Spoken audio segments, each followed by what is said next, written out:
Yes, people, and welcome back to another video on the Bridge YouTube channel where we bring you all things Chelsea. I'm your host with the most Bridge Nation here today, obviously, to talk and discuss about Chelsea versus Aston Villa. Obviously, long time no see, some might say. You haven't seen me on the channel in a while. I've been busy, chillaxing, relaxing, as one might say. Just doing content elsewhere, really, in my personal opinion, but obviously for today, you know what, man? I think it's time to, come back to the ends, come back to the streets, as I might say. And obviously, just in general, just talk about the game, my thoughts and opinions on it. I don't usually even live stream them. I've not started live streaming on the channel obviously in a while, but thought I'd obviously come in here and just discuss some of my thoughts and feelings, really, to be honest, at the end of the day. So listen, there's a lot to discuss, a lot to talk about here at the end of the day. So listen, why don't we get started, of course? And obviously today, unfortunately, this is the best way to put it. We lost the game against Aston Villa 2-1. Wasn't a great performance, and oh my god, I mean, I'm zooming in. Oh my lord, I just deeped it. My bad. That was terrible. That was terrible. Where is the other one that I need to use? This is what happens, man. There we go. No. There we go. Sorry, I was a little confused for us. I was like, damn, I was inside of the inside. No, there we go. But listen, ideally, obviously, to discuss the game, I think there's a lot to discuss about, right? In terms of the fact that I think from a lineup perspective, was I surprised by the lineup? Really? Not really. I think it was a solid lineup, and the lineup in general was quite good. Not much to really criticize the manager about. At the end of the day, I think the lineup wise, we did a good job in doing what we needed to do to get the job done. Realistically, thought the lineup was solid. Obviously, I know for some they may say Buddy Shaw, why didn't you start and everything of the sort. But I thought, you know what, with the why did Buddy Shaw start and not Wesley Fofana? But I'd always been of the opinion that at the very least, having Buddy Shaw in the game wasn't too much of a bad option, right? Because again, against Aston Villa, I think Buddy Shaw can do a good job. And if you're Roy defensively, right, and you're still in the lead, at least you can still bring on Fofana off the bench, right? And that is just at least my viewpoint in regards to the game, right? In terms of like this pre-match. But then obviously post pre-match is the next stage we need to talk about, right? Logically speaking, right? I think for the first, essentially, just from the first half, bro, we were the better team. Clearly, we were out-muscling them in the midfield. We were on the ball more. We were creating chances. What's it called? But and everything of the sort.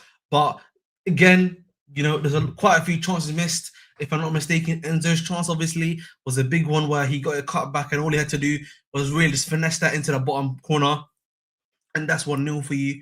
Obviously, you do get the goal via Banduli, if you know what I'm saying. But ideally, again, like you're creating these chances, you're trying to score these chances, but again, there's no scoring happening.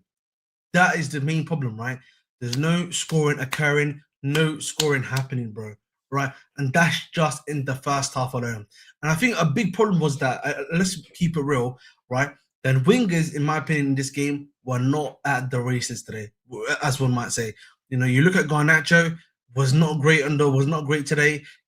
Was kind of really continuing off the performance he had at Newcastle, in my personal opinion, right? Not great on the ball, not able to drill past his man, can't do his thing, and it just was not working out for him on that wing. You look at Pedro Neto, poor performance-wise, poor creativity-wise, poor going out there to score. He wasn't great either. You then look at Enzo Fernandez. If Enzo Fernandez, bro, if you are not crushing the box for him, bro, there's no point of you being there, bro, because he's not doing the creation, he's not doing the passing, right? And so you have all these other things in combination, yeah. Even though you're still creating chances, you're still trying to do stuff, right? And that's not happening, bro. At the end of the day, it's not happening for you. At the end of the day, you're not doing what you need to do to get the job done, and as such, bro, that's the way the cookie crumbles, essentially for me, right? What happens is, what's it called? Emre, he's a good manager, makes the right changes, gets Amadou on the pitch, more physical, is able to match that physicality that the Chelsea midfield has, right? You then bring on Ollie Watkins, and then the game changes its head, because now tactically they've adjusted, but we've not adjusted tactically either, right? And so obviously they didn't get the goal, which I will not blame Sanchez for. It's unlucky from him, but Buddy Shaw, bro, as Buddy Shaw again, I look at him and he's another one. I'm like, time to go, bro. He's got to go, bro. If he's not going now, I don't want he's got to go, bro. He's just not good enough. He's not good enough for this team, right? I look at our centre backs here in general, and I'm just like, who is going to take the onus? Who is going to take the responsibility, right? And none of them, in my personal opinion, are willing to take said responsibility of the team. So again, in that back line, and so you and so essentially, these mistakes are bound to happen. They occur, they happen. It is what it is.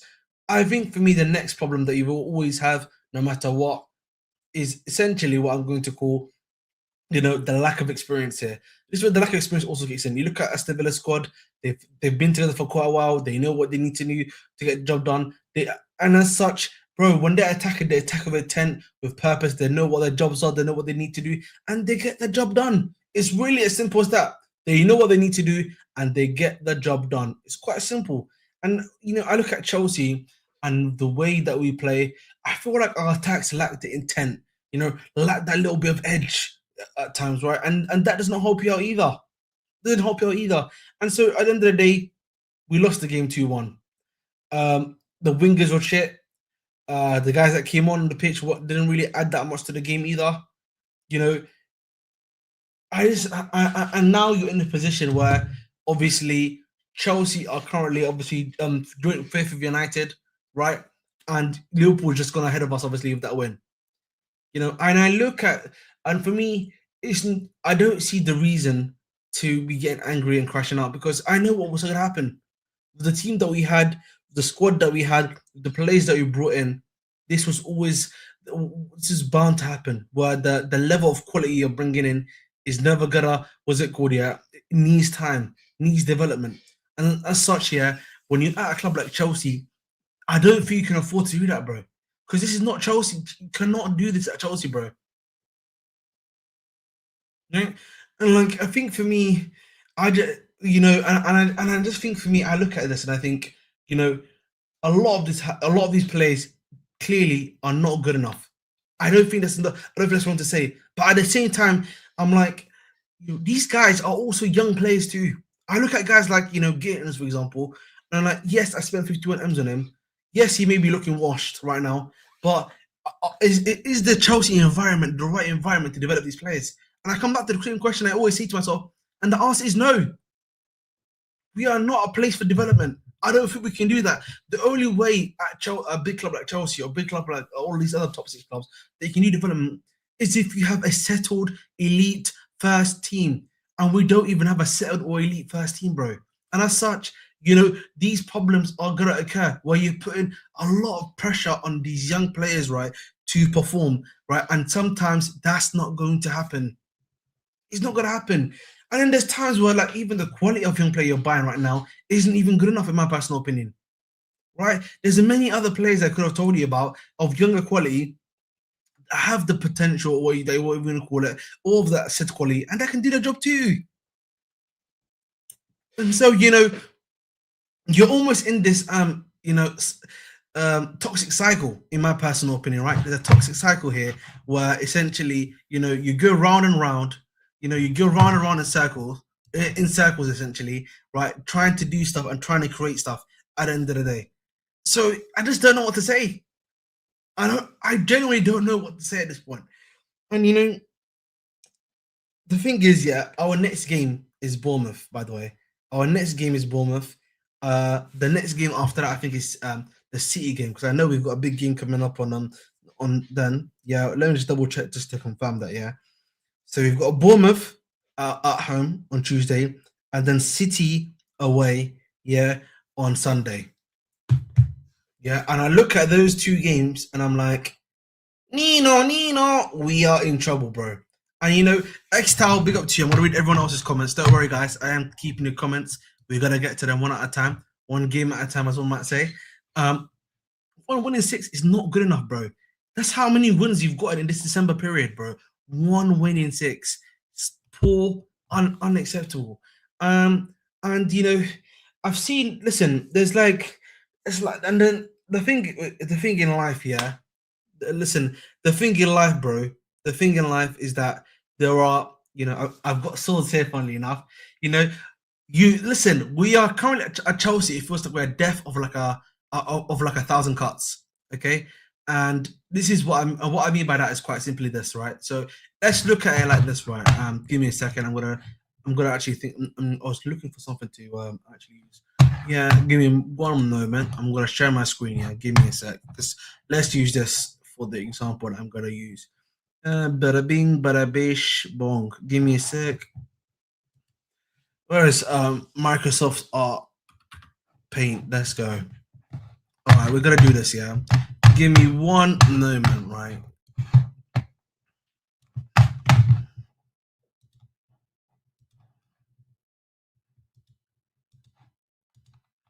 All right, guys. Can we see this? All right, perfect. So what I'm going to do, and then where's my StreamYard? All right, boys, we're gonna make myself a little bit bigger right now. Yeah, let's do that as well. Lovely. All right, we're gonna come back to myself later.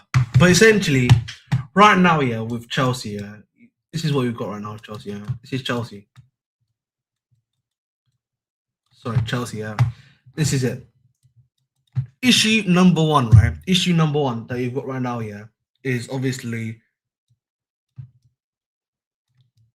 is the SDs, right? The SDs is the number one problem right now at the club. Okay, fundamentally, and what you know what I'm going to say actually SDs and then owners, right? Let's use that one. SDs and owners, right? All right, SDs and owners. The W is trash, but listen, you know what I mean? Yeah, let's look at this objectively. Big up to you, Lucas, man. Hope you do. Hope you have a wonderful day today. If you want to hop on Lucas, let me know. You can always, you're my guy. You can always free to chat, right? Fundamentally, yeah. Let's look at it from each perspective. I'm gonna go for each perspective here. Malik, big up to you, bro. We are listen, Derek. Bear with me. We're gonna go through everything in one at a time because I think it's much more easier for us to actually go through it like this and in a much more, I think, even manner. I'd probably say than anything else, right?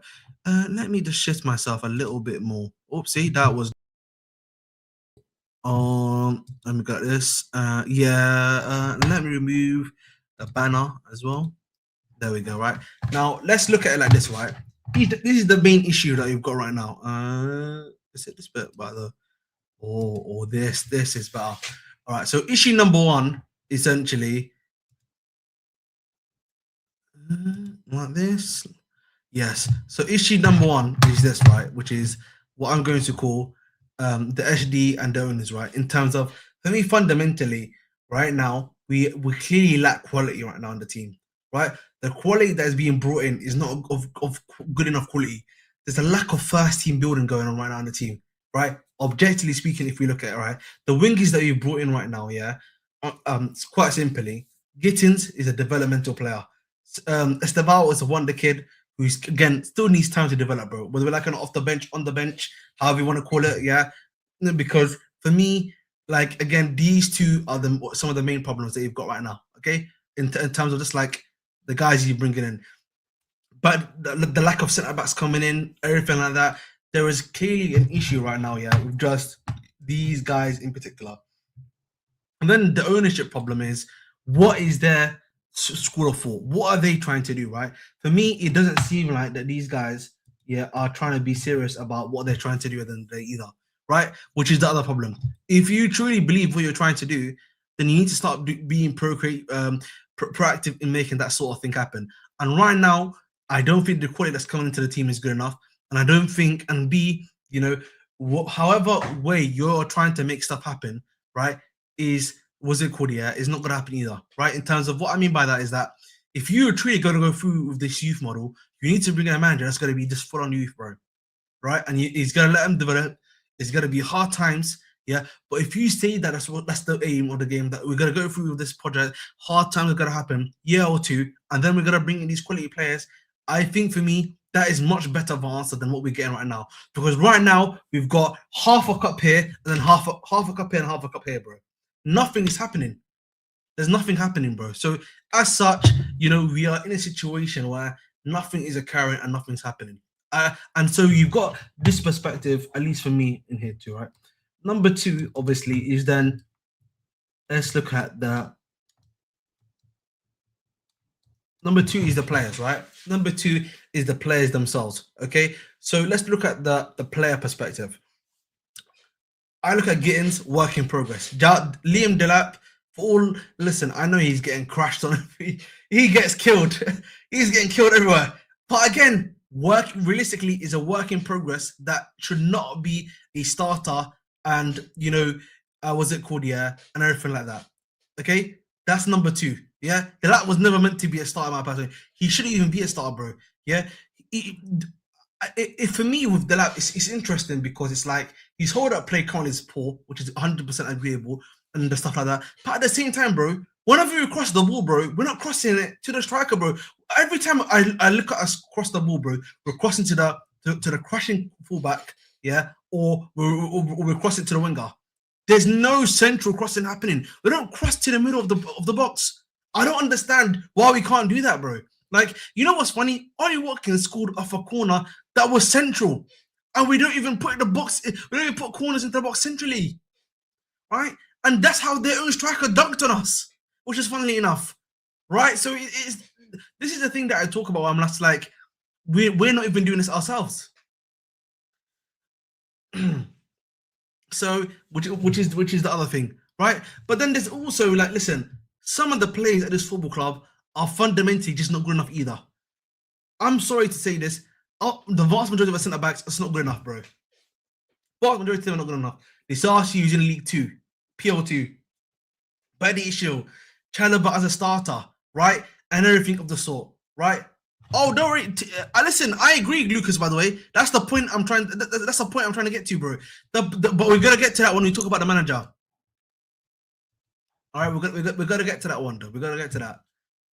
But I just think some of these players, though, in general, aren't good enough either, right? I'll be honest, Sanchez, he's redeemed himself a little bit in terms of like he's been solid this season, right? But obviously, if you can get a better keeper than Sanchez, obviously that's going to be great. But he's not the main worry, for example, right now. But if you look at the guys that are on the pitch right now, Kukurea, solid. In my personal opinion, I have no issues with him, right? Gusto and Rich James are a good parent for right back. There's nothing to worry about in that department at the end of the day. But if you look at this objectively, the players that you've got here, Badi Shield, Disasi, Chalobah to an extent, I have to say this too, right? Even Fafana, because he's not always fit enough, bro. Like the fact we have to do all these things for him to be able just to be fit and play for us consistently is an issue too. Lavia, he's my guy, yeah, but he's not ready. He's not good right now, bro. If you're not able enough, you're not fit enough for me. You know what I mean? That's what we used to cook Ruben Loftus-Cheek for. We used to cook Pulisic for. We used to cook a lot of these guys that used to be at Chelsea, Kovacic, Kante towards the end of his career. They were not ready for us. They were not fit enough. And then I also look at what's it called? Yeah, listen, João Pedro. I'm very like he's scoring goals, but I just don't think he's good enough either. Right now, he's not playing well enough either. But at the same time, the stuff there's another part of João Pedro which I'm going to come back to, which we're going to discuss later. I think Garnacho, I have to give him the season before I make that comment. And I think of Gittins and all these other younger guys, I am of the opinion, yeah, that these guys are going to need time to develop. So there's no point in me cooking Gittins or all these other guys because these guys need the time. They need the necessary time to do their job, to develop and make stuff happen for them. Otherwise, bro, it's pointless for them to be here at the end of their fundamentalist weekend. But again, that is just me. But that's just the player perspective, right? And now you got number 3. Number 3 is also you then also have what I'm going to call the manager issue, yeah?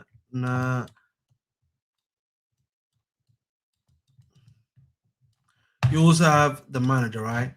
It's 2-0 Nigeria. Damn, I didn't even see that goal. Was that corner? Corner is in. Oh, Luke Moon, and he's heading that one. Oh, Capitano scored for them. Fair enough. All right, number 3 is the manager, right? And let's look at the manager perspective, in my personal opinion, right?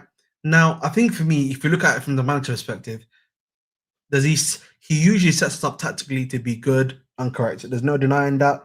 He does also help us out in terms of those sort of things, right? I think the problem when it comes to the manager, though, is that I feel like the way we play, it's not. I feel like I don't know how to describe it, but it feels like there's no energy in the way we play. I've always felt this, that I feel like the way we play, there's a lack of energy with it, bro. There's not enough energy, and I feel like our main aim whenever we play, bro, is just to not lose. It's initially to not lose possession, right? It's very, of course, the way we play is obviously possession based, quite completely, but the way we play is essentially very heavily possession based, trying to make stuff happen at the end of the day and to make stuff cook. But I think for me, in becoming possession fast, right, and keeping possession at all times, you then lose the ability, bro, of like kind of taking risks, right? And I feel like that's something that I feel like our wingers, the vast majority, bro, are very averse to taking risks. And the thing is, bro, they're being put in positions, right, if the system where they have to go 1v1 or 2v1, and they're not willing to do that, bro. And so it becomes a question of like, why are these guys scared of not being able to do that? Is this like a managerial thing? Is it like a play thing? Because this is not only one or two wingers, bro. One of our wingers do this, bro. All of our wingers, bro, are all scared. Yeah, yeah. And the thing is for me, right? Yeah, I don't. And the thing is for me, the other problem then that we also have then is even after we talk about all of these wingers being scared and stuff, my secondary problem always is then that when we cross, bro, we're crossing for fullbacks and wingers, bro. We do not cross for strikers.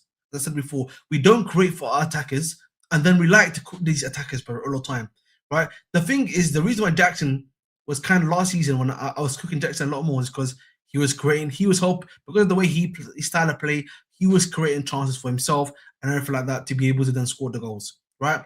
But we've then brought in a striker, and they're like, archetypally speaking, for example, I'm using him because he's one of the guys that we brought in to be a replacement, right?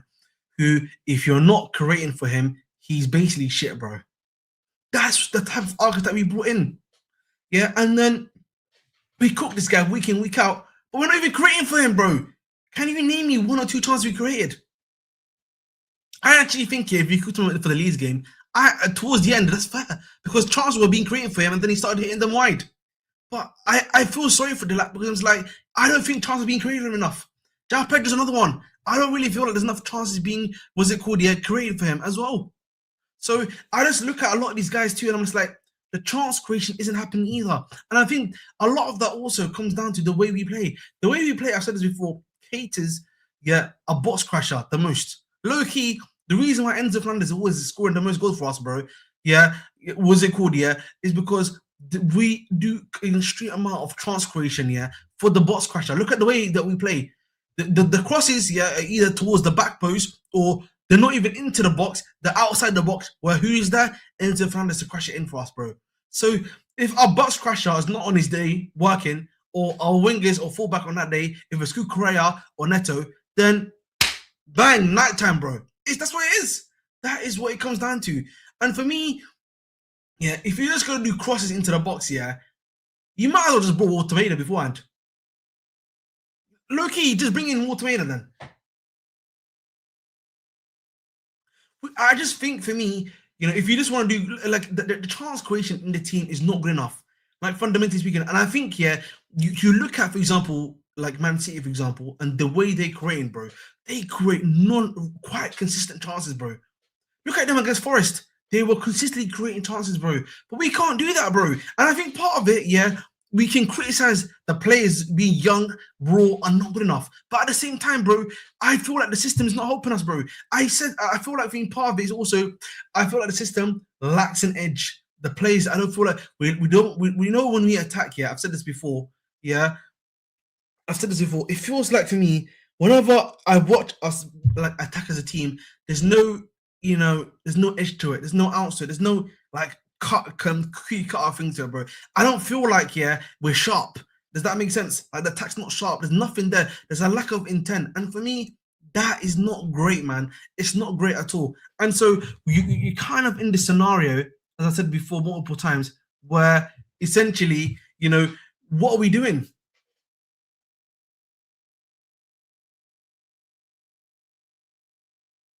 And this is where, like, and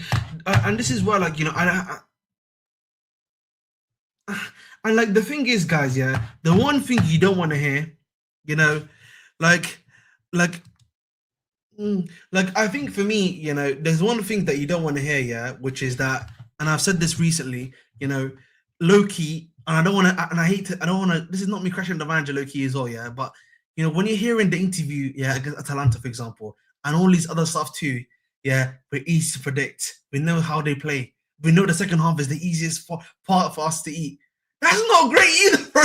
Low key, that's not great either. Big up Scott, man. 1 second, let me actually do the double so I can see Scott, by the way. Hello, Scott, can you hear me? Yeah, I'm here, bro. Big up. How are you? How are you doing, bro, man? You missed me using Microsoft Paint actually to talk Great. about. So it is what it is. But talk to you just about the game in general, bro. Because obviously you and I haven't spoken in a while. Just a complete reverse of what happened against Newcastle in terms of outplayed in first half, but couldn't finish our chances at all. Poor decision making from the attacking players again. And then second half was, you know, we even started the second half, we were fully on them up until the substitutions happened. Someone raid me or something, bro. That's I think we got raided, but I don't know who it is. Oh, yeah, Jimmy! Big up to our boy Jimmy. Big up to Jimmy for the raid. Hope he's doing well. Hope you all doing well. Hope you all having a wonderful day today. Big up to our boy Jimmy. Hope he's doing well. Sorry, Scott. Go ahead, please. That's cool. Yeah, like even second half, we were fine. Like we were still creating chances. I remember Palmer had one that McGinn kind of puts just wide. Nearly is an own goal. And then the substitutions happen at 57 minutes. Literally, I remember it. 57 minutes.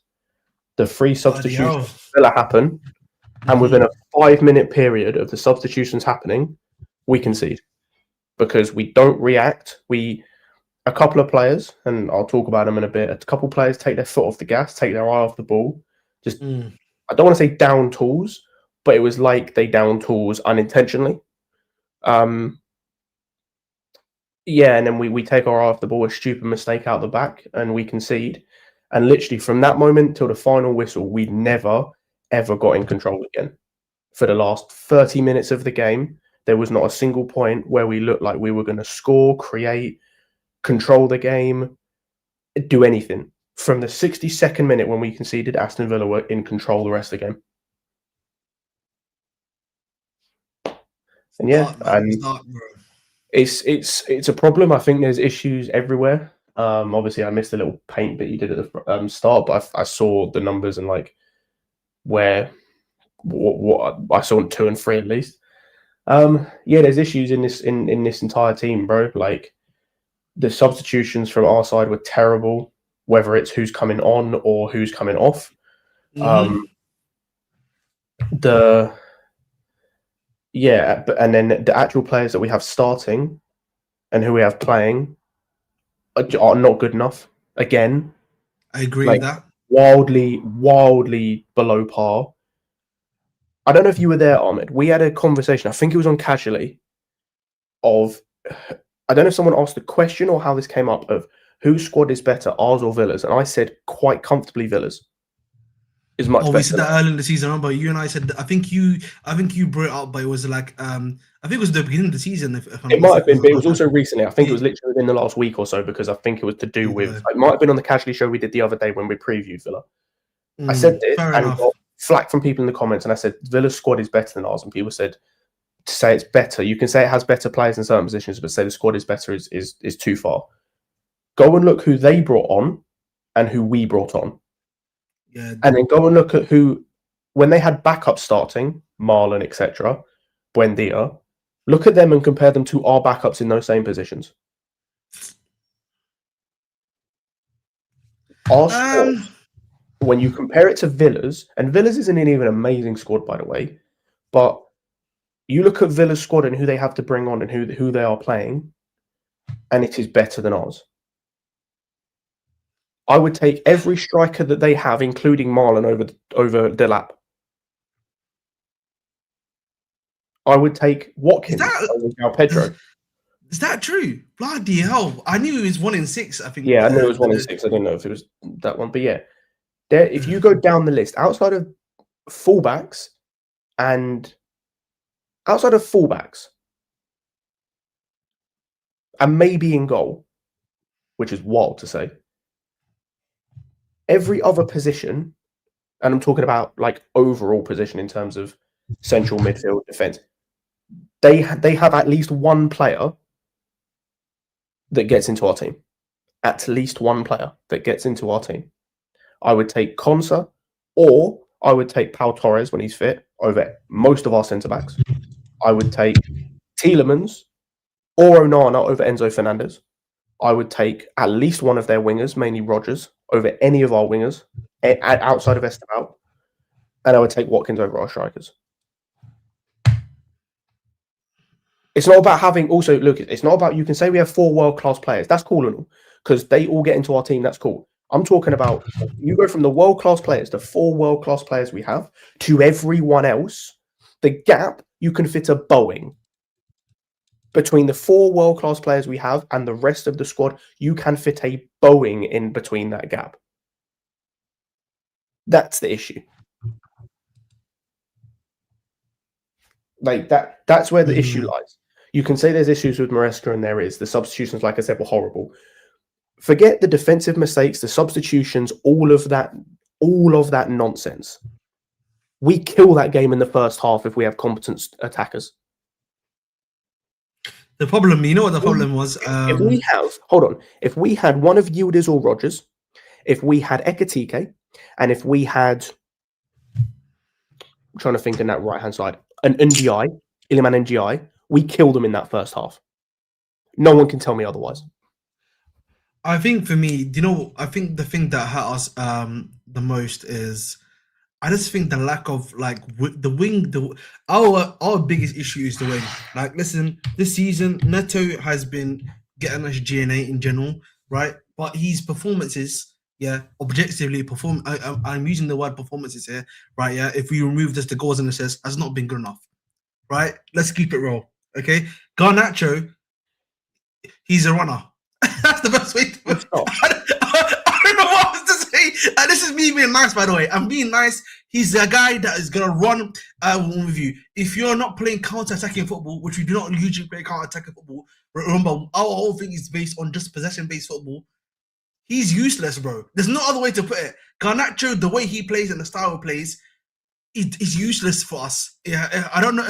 To this, like, for me, Gittins, whether we like to admit or not, he's still a work in progress right now. He's a work in progress. Like, there's moments where I will see something good from him, and then the vast majority of the time, he's not great. And I feel like with the thing of João Pedro and Dilap is that part of me is like, I feel sorry for them, because it's like there's a lack of creativity happening for some of these guys. Like, I feel like for Dilap, I'm gonna say, and I have a bias obviously a little bit here, I'm gonna admit that 100%. But when I see him actually like in the box here, he's in the box, he's looking for the thing to happen. The crosses are either going to far post or like near corner. They're never going in the middle, bro. So it's like even when this guy's coming on, when he came on today, there is zero service for bro, low key. Even like, I feel like with João Pedro, I can't necessarily give that excuse, Loki, because, and the reason why I say that is because he at least with him, he's meant to be at the full package, right? He's meant to be holding up play. He can self-create like a Jackson. That was one of the reasons why we brought him, right? That he can do a bit of everything. So for me, the João Pedro excuse for me is a bit more of a limited one, and I think the price tag as well that you buy him at, doesn't help him necessarily. If that makes sense. By the way, do you know, I said this on Lewis's channel. Fun fact for everyone that wasn't there for Lewis's channel. At this stage in the season, we've just finished game week 17, yeah? We probably won more points, aren't we? All on that. We've just finished game week 17. At this point of the season, in his first season, Jackson was 1 goal ahead of João Pedro. And that was when he had the first half of that season. Remember, he was mid, bro. He was mid to crap, bro. This was before AFCON Jackson. This was before second half of the season, AFCON Jackson, where he like came out firing. Yeah, he had more goals at this stage in the season, and that's a Jackson that wasn't good enough for this squad, according to most people, which is cool. Like, there was a limit to Jackson and where he could get you as a football club. I 100% accept that. You went and replaced him with the same player, but with João Pedro, what's worse is he sold us a dream in terms of the Club World Cup and the start of the season. He did a kind of like, because the thing that pisses me off about João Pedro isn't necessarily the finishing, right? Yeah. What pisses me off about João Pedro is we killed Jackson, right? Killed him because even though he did all the other stuff you wanted from your striker to like a very good to elite level in certain things, he couldn't finish. That was his biggest thing. João Pedro doesn't even do the extra stuff anymore. He doesn't even do the link-up play, the hold-up play, the connecting. He doesn't do the nice one-touch passing. He doesn't do any of that. The thing is, Scott, the question I've been thinking about a little bit here, because you and I, we all know that's a good goal by flipping Lookman. But the thing for me is that I look at João Pedro, right, and it's like I know that he's allegedly been injured. Yeah, I don't like. Is this knock like part of the problem as to why he's not doing these other things? No, he's just no. This is me this is me playing devil's advocate, by the way, because I have no idea, because I agree with you that he's been playing that he doesn't even do the other stuff correctly anymore. But like, if I play devil's advocate, is it because he's still got this knock that he's playing with? If that makes sense, that's the only thing I can think of, Scott. Honestly, that why he's not doing this other stuff, but I don't know, bro. No, like, because that's nonsense, bro. Because like, there's a difference, right, in terms of like, it depends on what the knock is, right? If you've got a knock, say you've got an issue. Wasn't his thing was a groin, wasn't it? Or was it? I was gonna say it's like a groin thing, right? You might have some discomfort when doing certain things, but there's like, I want to see an attempt, because like Palmer, when he had the groin issue, was still attempting things. You could just see there was a little bit of discomfort with what he was doing. João Pedro is not even attempting. That's why for me, and it's the same with Enzo Fernandez, who we'll get to, because fucking hell, that second half. Bro, bro, my lord. Have you heard about the Cucurella news? Actually, I should tell you this. Yeah, I saw the Cucurella news. Like, that's not good. Hey, as I said, man, I can't lie to you, low key, Gaffer. I have to look at you on that one a little bit, man. Yeah, 100%. You have to look at thingy. But there's another point to that, which again links to the sporting directors. But what's it called? The João Pedro thing is like, I'm just expecting a level of effort. If you attempt something and like you can see that you're not comfortable doing it because of discomfort, not because you can't do it, then I'll allow you and go, okay, it's quite clear you can't do that. There's no attempt. Because what he's attempting when he does attempt it, he fails not because of discomfort, but it's because he takes too many touches. His head is down. I agree with you. The touches not thing is spatially aware of what else is around him. That's not a knock thing. That's you're an idiot. You're not with it. And it's the same with Enzo. Like that first half from Enzo, I was fully expecting. I thought it was going to be a casual stream, but I was fully expecting to go onto that stream and go, you know what, Marshall? After the conversation we had the other day where I said he has to perform in this game, fair play to Enzo. That first half was very good. Like that first half, he stepped up. That he was actually performing. He was playing long passes. He was connecting everything. He looked really good. Second half, it was back to old Enzo. It was back to what we've seen the last 4 or 5 games. And I'm sorry, I'm done.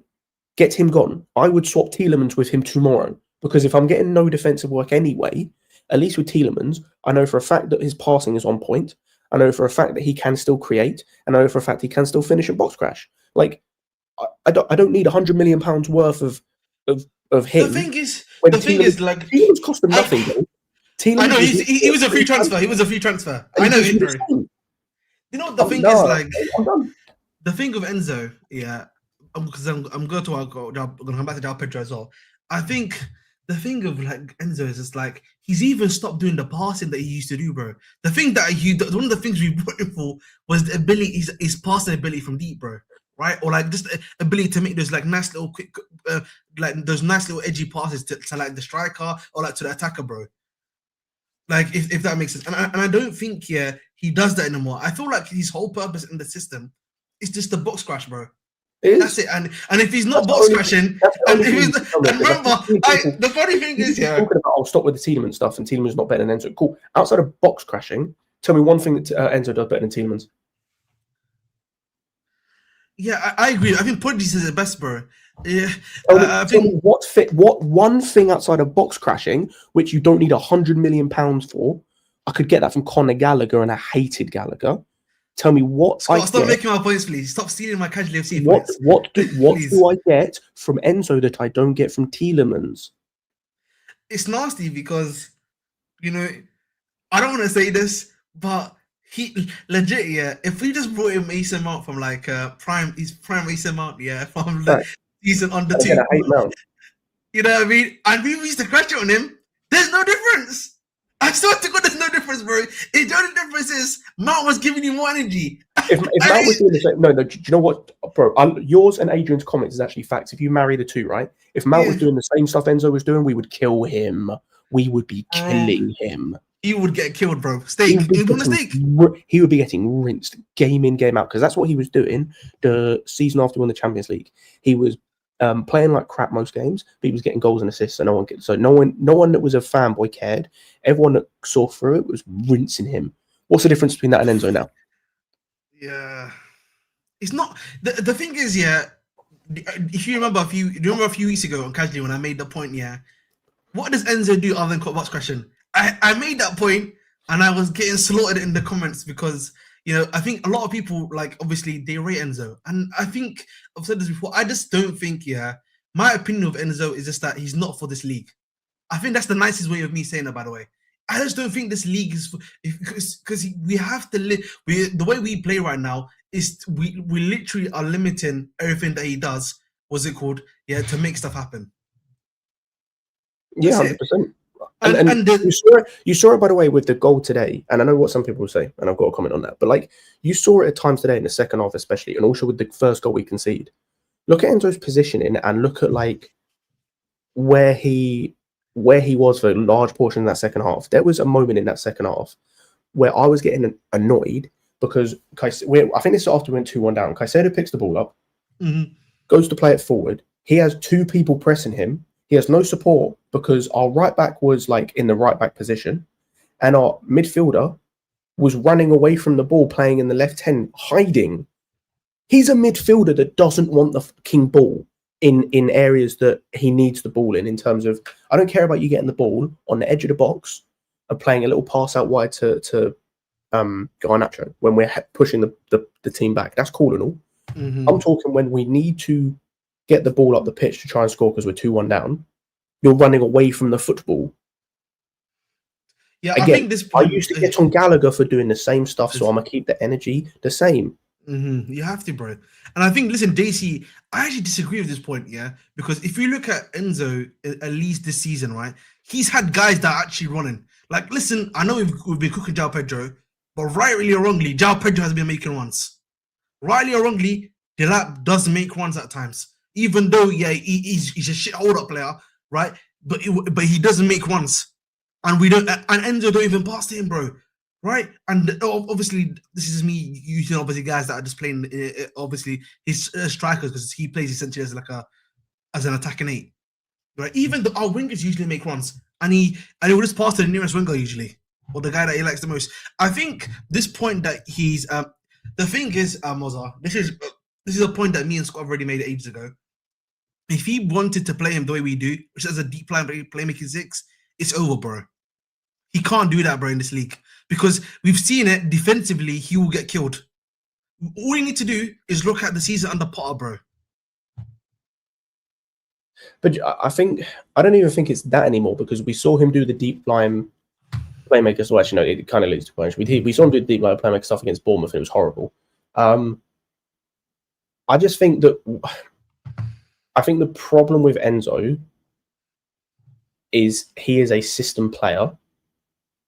And unless you are going to have the system created and revolved around him, in which, like me and Daniel have said on Lewis's channel before, and we've had discussion before, you need to play a 3-man midfield to limit his defensive responsibilities and limit the space he is going to give up with the fact he's pushing forward.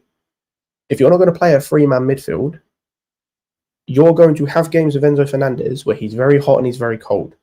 If you are willing as a fan, and ultimately this comes down, I think, to preference more than anything else. If you're willing to accept that for the good of what you get from Enzo, that's cool. Like, big up to you. Like, that's your preference, right? It's the same with, like, some people prefer having a natural number 9 and some people prefer not. It's a preference thing, right?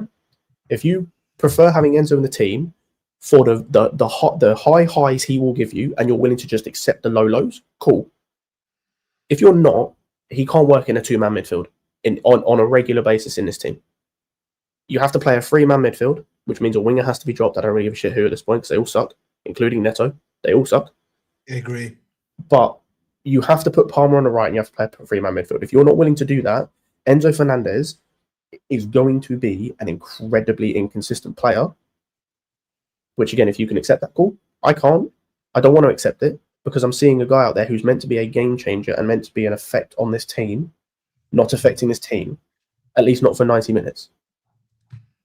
What we are seeing from Enzo, someone said it, Prodigy said it. What we are seeing from Enzo is luxury player. We're nearly at luxury player status with him in terms of you saw how people used to treat Ozil when he was at Arsenal, which was nonsense, by the way. People thought of him as a luxury player. Same for Hazard. You can afford players like that in terms of they might not give you something, the defending, for example, or they might not give you the running, or they might not give you something about the game that you want, but they are so good in what they do that they're undroppable anyway. He's not that. And he is teaching on luxury player status. I can't lie to you, he's a luxury player to and me. a system where he can't be a luxury player. Yeah, for us, he's a luxury player. I hate to put it that. This confuses me because you said earlier we didn't create anything. So we don't create anything with him in the team anyway, and we don't create anything with him out of the team. So who cares? I think I know we spoke about Enzo, we spoke about Del Pedro. I think Cole Palmer is another one that listen. I think he was decent today. I think for me, my comment is not about him. Obviously, his performance was. I'm talking about him in terms of the way he's playing the pitch. He just needs to play right wing for me. Like the wingers are just not good enough, bro. You just got to play him on the wing, and whoever you're gonna play on left wing, bro. I don't know, bro. Just take a flipping revolver, gun to head, and then just choose from there. That's what you gotta do, bro. I'm not gonna even lie to you, bro. That's what you gotta do right now. That's the best choice. I agree. What I will say is, I think today you saw him. What's it called? I think today you saw that, like, some of the good of him playing in the 10. Like, I think he was actually quite good today in the 10 because I think he was more playing in that right 10 today rather than the left 10, which was good to see. And at least with him, a lot of the creation was coming from him. In terms of, I talked about the chance that we had where it nearly got to Garnacho went out for the thing. It was like he was trying to. It looked like he was trying to affect the game in terms of get something going. Like he was trying to bring guys into it, trying to get Neto to go like down the byline and get something in, trying to beat a couple guys on the dribble. Like he was at least trying stuff as almost like a booster for everyone else, if that makes sense. Like trying to get them to do something. I know what you mean. But I think like some of his touches weren't great. And like there was a couple of passes that weren't great, but I think he was definitely the best attacker today. I might not be saying much, but he was the only one trying to create anything. Like Garnacho had like a couple moments. He had the cross that was the potential handball, and he had the one to Enzo that he should finish, by the way, on the edge of the box. Again, if you're going to be the type of player that Enzo Fernandez is in this team, that needs to be a goal. Yeah, you gotta score that, bro. That has to be a goal. Neto had like 2 crosses, maybe. Bloody hell! No, there's nothing to say about him, bro, mate. At this point, yeah, but like, I think Palmer was trying. The one thing that annoyed me more than anything, and this is on Maresca, is subbing him off. We're 2-1 down.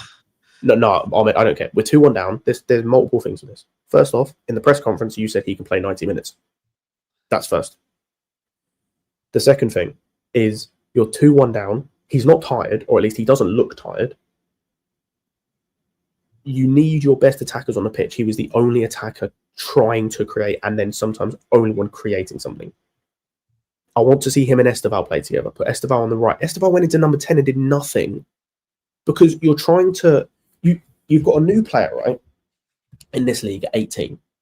In a new continent, new climate, new everything, right? It's alien to him.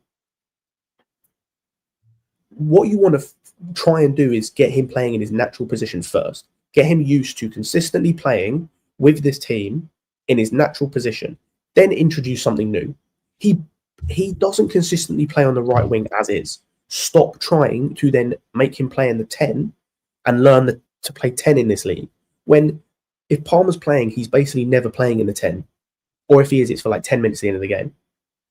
Like, play him on the right wing. Let him get comfortable playing with Palmer and playing with João Pedro and playing with Reece behind him and playing with Caicedo next to him. But this is where, Scott, changing. It's the same with Hato. If you're going to play wait, 1 second, Scott. But this is why I come back, and this is what I think, this is where the issue comes, right? You're trying to bring in these young guys here to develop, right? You want Esteval to develop because obviously the guys you got right now ain't cutting it. Hato needs to come in because, listen, obviously I hope Kukurea is good enough for us, bro. Because if he's not, Hato's hurt right now. I don't know if he's going to be fit enough to play against Bournemouth. But these guys aren't getting. They're not even getting like shit minutes, bro. You're not even getting 10 minutes. You're not giving them 5 minutes, bro. And then, but remember, half our squad are Hatos and Estevals. So when these guys are coming on, for example, they're basically coming in with zero match sharpness, bro. He did not take Cole off for Gusto. He took Cole off for Esteval when we were losing. Yeah, he took Cole off Esteval. But the point is, bro, all of our players, all these young players that come on for us, bro, are basically playing on like 5, maximum 10 match sharpness, bro. So because they're not playing games, they barely play any games. The manager barely trusts them as well, and so. Sorry, my mistake. We weren't losing. We were drawing. Anyway, carry on.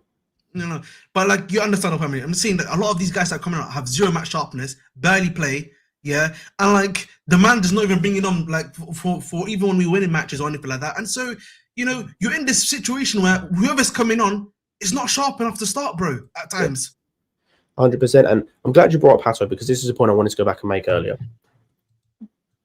If people have watched me on enough shows for enough time, they'll know I'm not a massive Cobham guy. I never have been. I never really will be. However, when certain guys come through from the academy and they show something, I'm always happy to give them more chances. We have spent 40, whatever it was, million on 2 left backs. One you sold after it or loaned after 6 months and then sold after a year. And one who can't get any minutes. He's had, I think, outside of injuries, the 3rd least amount of minutes in the squad in the league. You got rid of both of them. Ian Maatsen played today, was excellent. Well, excellent is probably the fault. Was very good, I'll say. Lewis Hall played the other night, was very good. Lewis Hall was a midfielder, can do the inverting thing you want. Ian Maatsen can do it as well. We saw it under Poch. Both of them would be upgrades on both Vega and Hato, currently speaking. That's not to say in the future, but currently speaking would be upgrades for this system, for what we want to do. Maybe they can't play centre-back. That's cool. Whatever, I don't care. They can do the inverting thing, where they're, especially in attacking areas, which Maresca wants. Both of them could have played and taken the toll off of Kukurea and actually had minutes. But you didn't want to do that. You just sold them for pure profit. You sold both of them for pure profit. Same way, Tyreek George. I'm not even saying he's that good. I think he doesn't really have a future here. But you cannot tell me he's worse than the wingers that we spent 90 million on. And with Tyreek George, at least if he sucks, you can still sell him for 22 million because that's what Fulham were going to pay anyway. It's just, listen. I just think for me, bro, it's just. Listen, I've always rated Maatsen. By the way, I wanted Maatsen to stay. Yes, you and I. Yeah, you ain't watched enough content. Yeah, all of us here, both me and Scott were big fans of Maatsen. But I was a big fan of Maatsen. And Hall, I really like Hall as well. Yeah, and Hall was Hall was pretty decent for us when he was playing for us as well. I just think for me, bro, I just think, listen, you know my thoughts on this, Scott, already, and the guys who watch the stream, although I've not streamed on here for a long time, you in general, listen, if you're gonna do the academy thing, bro, it has to be 2 ways at Chelsea. Either make sure your first team is really strong, right? And then you can bring these guys on, give them 10 minutes, 5 minutes here and there, what's it called, and make sure everything develop, right? Or you go in balls deep, bro. And what I mean by that is that you do pause, obviously, but obviously you do the full academy project, basically. That's what I mean, right? You play these guys through thick and thin, and you make sure these guys improve and develop with time. That's the whole point. That's the whole point of that. By the way, that's why who is it with Potter that we play? Poch, low key. They decided to say we're gonna just do that, bro. By the way, under Poch, essentially. No, I don't think they decided. He just started playing because I think we had. Part of it was because we had so many injuries because he was a terrorist. I made a joke about this. It It was pick a random youth player, pick a random Cobham graduate to put on the bench today, and it was like you had that Jimmy kid, the Finnish dude, 1 week. You had Raksaki another week. You had Shimek was like on the bench. Literally, it was a new one every week. Yes, a new one every game. It was like cool, and they'd always get like a 2-minute cameo off the bench at the end of the game for like no reason other than just because I guess. Like you're right, I don't rate. No, hang on, I don't rate Cobham like that. He doesn't rate Cobham. Yeah, I never rated Cobham like that. But when you have Lewis Hall, who came in and was good for us, it wasn't even like he was crap. Like for example, right? That this is going back a little ways. That Soonsuk Bell kid that we had that played against Brentford in the cup at that one time. I was on a stream back then because that was under Lampard, wasn't it? I was on the what's it called? I was on stream or the watch on for that game. He sucked. He was ass. I knew he wouldn't make it at Chelsea. I was like, he sucks. He's cheeks. Same with obviously Gallagher. Same with Mount. Same with I'm trying to think of other players I've cussed out from the academy. There's probably been more. All of these guys, right? Did you cuss out Tammy Abraham? I think I probably. Oh, Tammy sucked as well. I can't lie to you. Tammy was my guy for so long. Sorry, I used to even play him. No, and Cobham in general, I've never been a massive fan of Cobham. Never been. I even once said on stream that they can nuke it for all I care. I said that on stream. My thing is, if you get guys that actually show something in game, so again, Maatson, Hall, Acheampong, if they are showing you something, a certain level, right? That's when I want them to play. Tyree George is an example. Ultimately, I don't give a shit if he stays or goes. Like, I'd rather sell him. My thing with him is he's not worse than what we have. So why don't you just play him? Ultimately, he should not play. None of our wingers should play outside of Esteban. That's where it lies with me. If you're a Cobham player and you're good, cool, you can stay and you should perform. If you're a Cobham player and you suck, I'll say you tomorrow and not bat an eyelid. I don't care. Yeah, listen, for me, that's Scott's opinion. My opinion I've been a big Cobham fan personally. You know what I mean? I've always liked Cobham. I've said, listen, if they're good enough, let's play them. I was always a big fan of personally of Gallagher. People know this. Mason Mount. I was very neutral on Mason Mount personally, but I was a big fan of Gallagher. I was a big fan of Reese at the time. Who was another guy that I used to be a big fan of? Like Maatson, Lewis Hall I was quite happy with in general. There was another guy that I used to really like, whose name escapes me right now, but Tomori. I was a big Tomori fanboy, by the way. I like Tomori. I don't know one of the reasons, for me, I was a big fan of him. That's why I still watch AC Milan to this day. Like, I used to be a big fan of Tomori personally back in the day. But you also just like hurting yourself, so like that's why you do that. What? Yeah. What did you just... Oh my god. Listen, I can't lie to you. Loftus Cheek, I used to crash it on him too much, man. I used to crush on Loftus Cheek, but listen, that's another story for another day. But like, hang on. You used to rate Tammy Abraham, but you used to crash on Loftus Cheek. Wait, time out, Scott. The reason why I used to crash on him was because like he got injury prone too much in it, and then I used to really get annoyed at him. Remember, if you remember back in the day on Casual FC when he used to play for us at wing back, I used to crash it on him on a week in week out basis, because he never used to pass the ball. He used to pass the ball too late. He still does that AC Milan, by the way. He just passes the ball way too late. Yeah, instead of like passing at the right time. But listen, let's move on from that real quickly. But like the general point is that, guys, if you're gonna have these academy kids, academy kids or this young model, you have to play these guys. Otherwise, bro, these guys that are coming on are not good. They're not gonna be good for you, bro.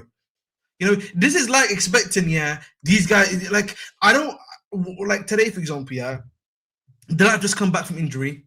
He's basically barely played essentially before this, right? You've thrown him to the wolves, bro.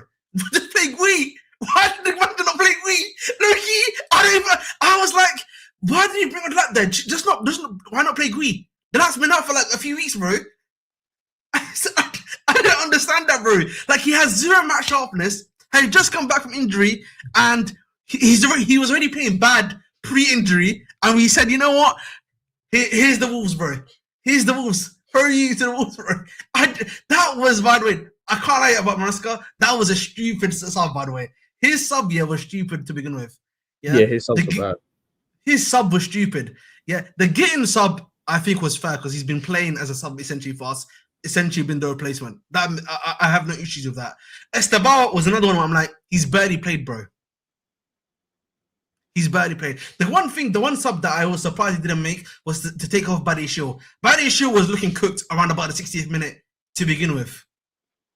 I don't know about you, Scott. I was looking at Buddy Shield and I was like, he's losing his feet here a little bit. Can we not make the sub now?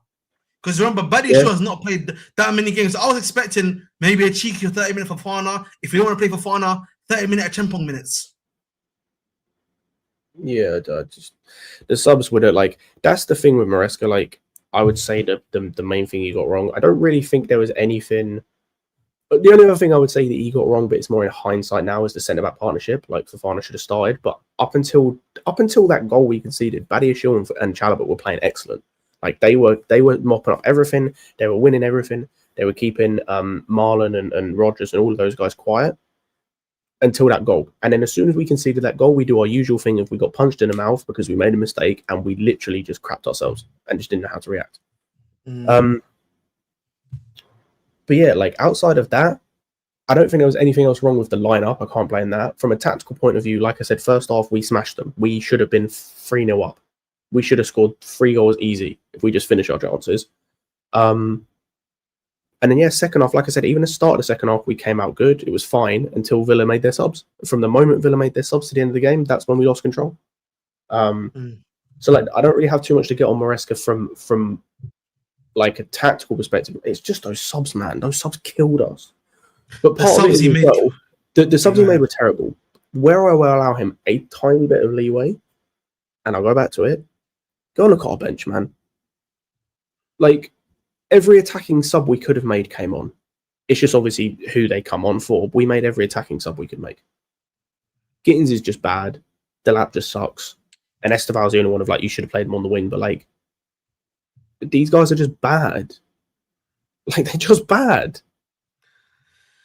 Some of these dudes wouldn't start for teams that below us, man. And we're I can't say that.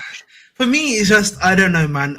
I hear like a lot of people's thoughts on like a lot of these guys that they're bad, but then for me it's just like are these guys like I think Gittins, I hear that actually on Gittins a lot, to be honest, but like some of these other guys, like I'm just like either they're not getting enough service or they're just not getting enough minutes for me to even call them shit, bro.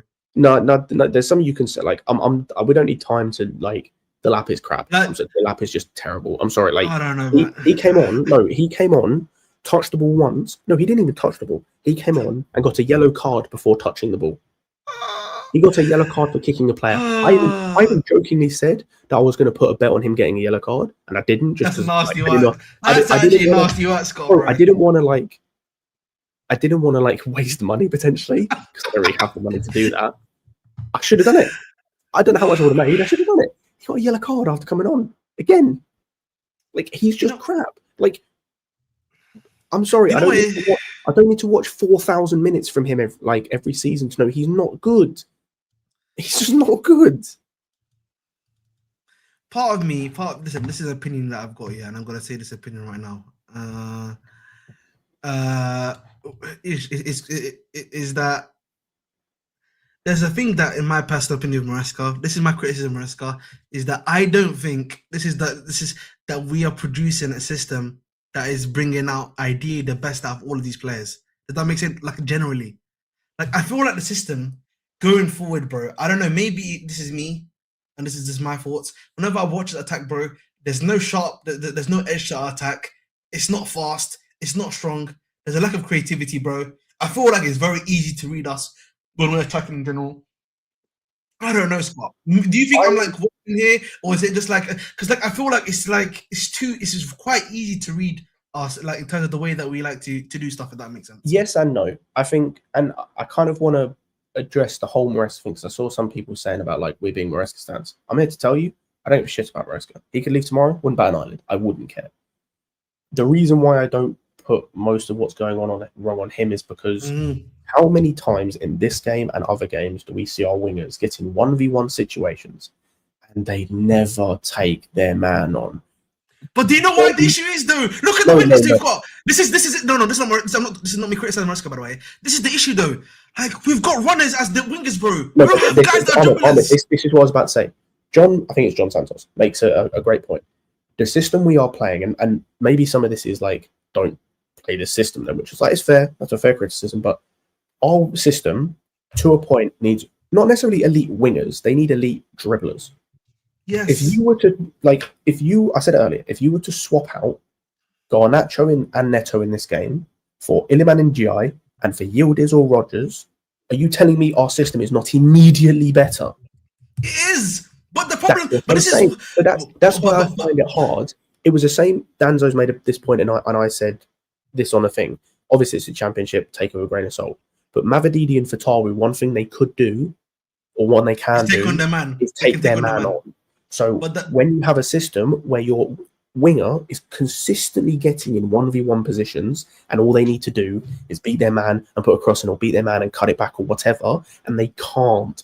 The best dribbler today on the football pitch was Garnacho. Let me repeat that. The best dribbler today on the football pitch was Garnacho. But this is where, Scott, I have to look at the gaffer then. I'm like, okay, if your system needs the dribblers and you've not got dribblers as your profile right now in the team, why not change it to allow these other guys to do their job? That's why I agree with you on this. This is my main criticism of him, by the way. It's like, I understand what you need. I hear you, bro, but they're not bringing it for you. So you have to find an alternative method to make this work. But he's not going to, and this isn't me defending him. This is a criticism of him, but this is a criticism of all managers like this. He is one of those managers that has one system and likes to stick to it, right? We would be in a similar position if we had another manager like an Amorim who's this exact same. Like, if you're annoyed at Maresca for that, that's fair. That's never going to change. So if you want him out because of that, again, that's fair. Like, I'm not going to debate you on that. That's 100% fair. It's not going to change, but these guys, like, you knew what you were getting into with these guys as well, in terms of with the sporting directors and the owners. That's what I'm saying. You have a guy you have a guy who has one system and one way of playing. He might tweak it in terms of the shape is always the same. I said this last season because people, after that Leicester game, I remember, people were like, oh, he changed the shape. He changed the system. No, he didn't. He always will play a system that ends up as a 3-2-4-1. Always. Mm-hmm. What changes is who plays where. So you might have the 3-2-4-1 where your left back tucks in as a centre back and your right back inverts. And then it's the wingers giving width. One of the midfielders pushes forward and you've got 2 10s. Or you might have the same formation, but the fullback is giving width.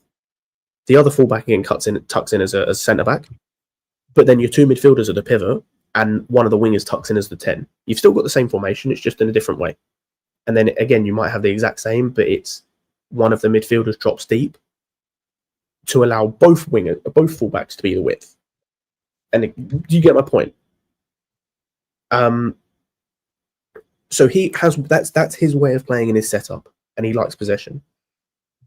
If you don't like that, you're not going to like him, and you want him out. Cool. That's how it's going to be. So you need to get players that are going to fix that. We have one winger in this. No, we have 2 wingers in this team that profile-wise fit what he wants to do. One of them sucks in terms of ability. Sucks. Bro, this is nasty work, bro. You have one winger. This is nasty work, bro. I'm gonna do it now, and I phoned this guy up after beating Chelsea. You know, do you know how nasty work that is? I don't care. Fuck man. Me, bro. We're actually a joke, bro. We have been a joke since these owners have come into this football. Yeah, we have, bro. I can't even lie. I'm past caring, man. Like, we've been a joke the entire time. What's different between that and finishing 12th and having the entire league laugh at us? Bro, you know, league position-wise, bro, Liverpool, who've had a worse season than us, arguably, bro, are now ahead of us, bro. Yep. United on the same points as us. Do you know how bad that sounds, bro? Bro, Aston Villa lost their first 5 games. I was about to say, they lost their first 5 games and are 10 points clear of us. They lost their first 5 games, bro. Didn't Liverpool lose, like, or not win, like, 8 in a row? Yes, there was 9. I think it was 9, bro. It was 9 without a win. Yes, all right, ahead of us. Yes, but yeah, like, and again, I go back to it. If people want Maresca out, that's calm. I'm not going to debate you or argue with that, because depending on your reasonings, well, actually, I might debate you. It would depend on your reasonings, right? But for the most part, I understand. What I need you to understand is it will not get better with the next manager.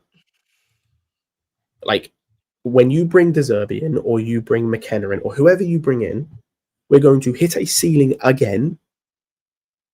It will be a similar situation where if you get De Zerbi or Glasner, they're gonna like start ranting and raving about this, that, and the other, and probably get sacked. We are going to be in a constant cycle of hitting a ceiling of top 4, never get maybe a little push to 3rd, and then dropping down again until we address the problem at the head, until the owner in Egbali and Clear Lake, and until the sporting directors go. Wow, nothing changes. My number one up. Big up to my number one up. Big up nothing changes. We're not winning league titles with these guys in charge, regardless of who the manager is, because they won't bring in a manager. Because the only way we win a league title with this team is by bringing in someone of like a Pep or like an Ancelotti, where they can elevate dead players, or a Klopp, right? Where they can take players that are limited and have flaws, and they can elevate them. Outside of that, and they're not bringing that type of manager in, because you could have brought that type of manager in Nagelsmann or Enrique, and you didn't. Outside of that, that's the only way we win a league title. And that's all I care about. I don't care about getting slightly better. Like, I do not care about getting slightly better and finishing 3rd. I don't care about getting slightly better and finishing 2nd if we're 14 points off the title. I care about winning Champions Leagues and winning titles, Premier Leagues. We are not winning a Premier League with these owners if this continues, in terms of the sporting directors and in terms of the players we're signing. And it's not about how young they are. And I see the comments about experience. It's not about experience, it's quality. Because I'll say it again, you put Yildiz in this team who's 20, and our attack immediately improves. You put Ekatike in this team who's 22, I think it is, or 23, and we immediately improve. You put Iliman Ndiaye, who's like 23, in this team, and we immediately improve. That's all it is. So until we start buying players that are going to actually affect this team, what's the point? Yeah, that's not happening though. So, I mean, there's no point of us dreaming about that. Like, listen, I am Yildiz's biggest fan, bro. I was preaching about that guy when I watched Serie A the last 3 to 4 years, mate. And it's not happening.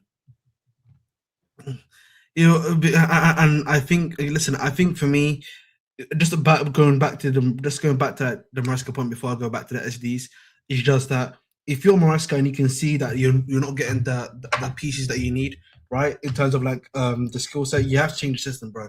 You can't complain. I think for me, it's wrong of me to complain on one hand that I know what these guys are going to do to me, but then I'm not going to change the system and consistently play something where I know the players I have are not suitable to do the job.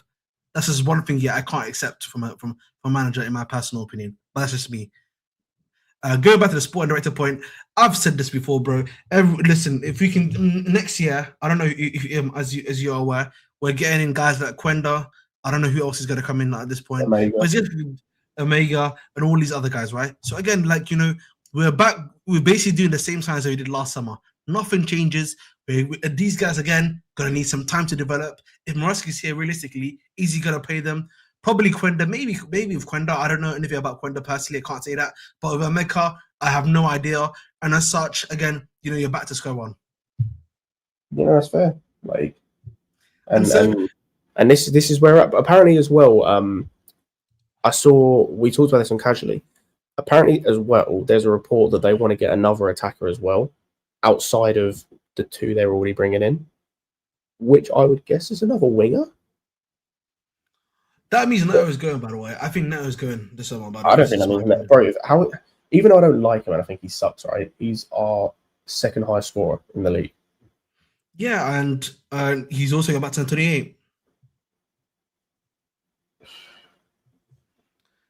So there's that. And then remember, Kukure's got 2 years at the end of his deal this year. So he's another one. He's got 1 year, hasn't he, at the end of this year? No, it'll be 2. It'll be 2 at the end of the summer. It'll be 2. Same as Reece James, but obviously with Reece James it's a bit different, of course, because he's obviously like he's a Chelsea. He's hopefully a Chelsea forever. But essentially, there's 2 essentially like what you might call senior players about to leave the club.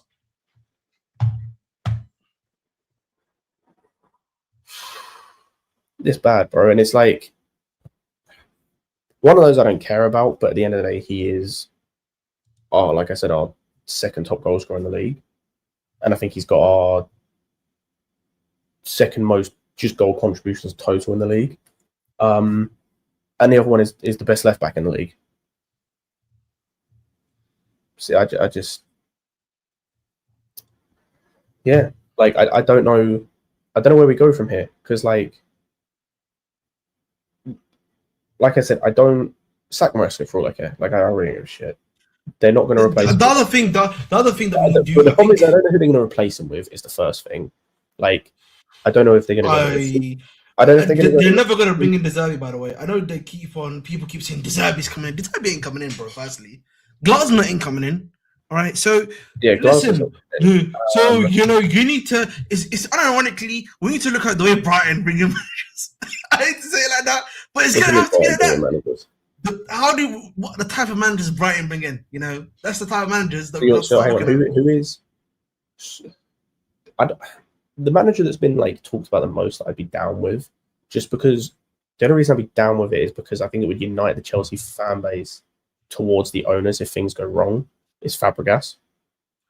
He's never coming to this club. He's never coming to this club. I think Fabregas might, but I think he ends up having the same issue. Bro, Como is a much better opportunity right now for him. I hate to say it like this. Yeah, Como but I think yes, but also he has ties with Chelsea, and ultimately we can spend more money than Como can, at least currently. And like he is on a bigger stage, so I think he would join us. But I don't know if it would go any better in the long run, right?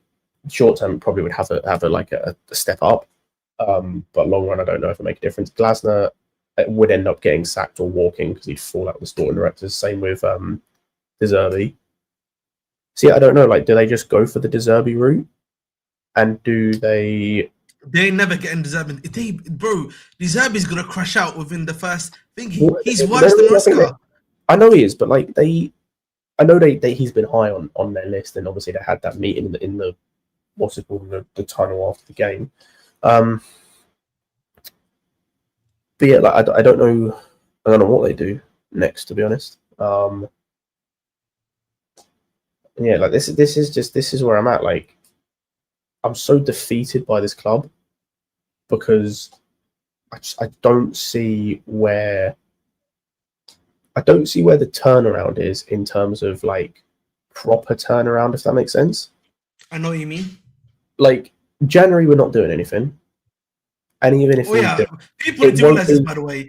They need to realize that, by the way. I keep on seeing people thinking January's coming. Guys, January's here.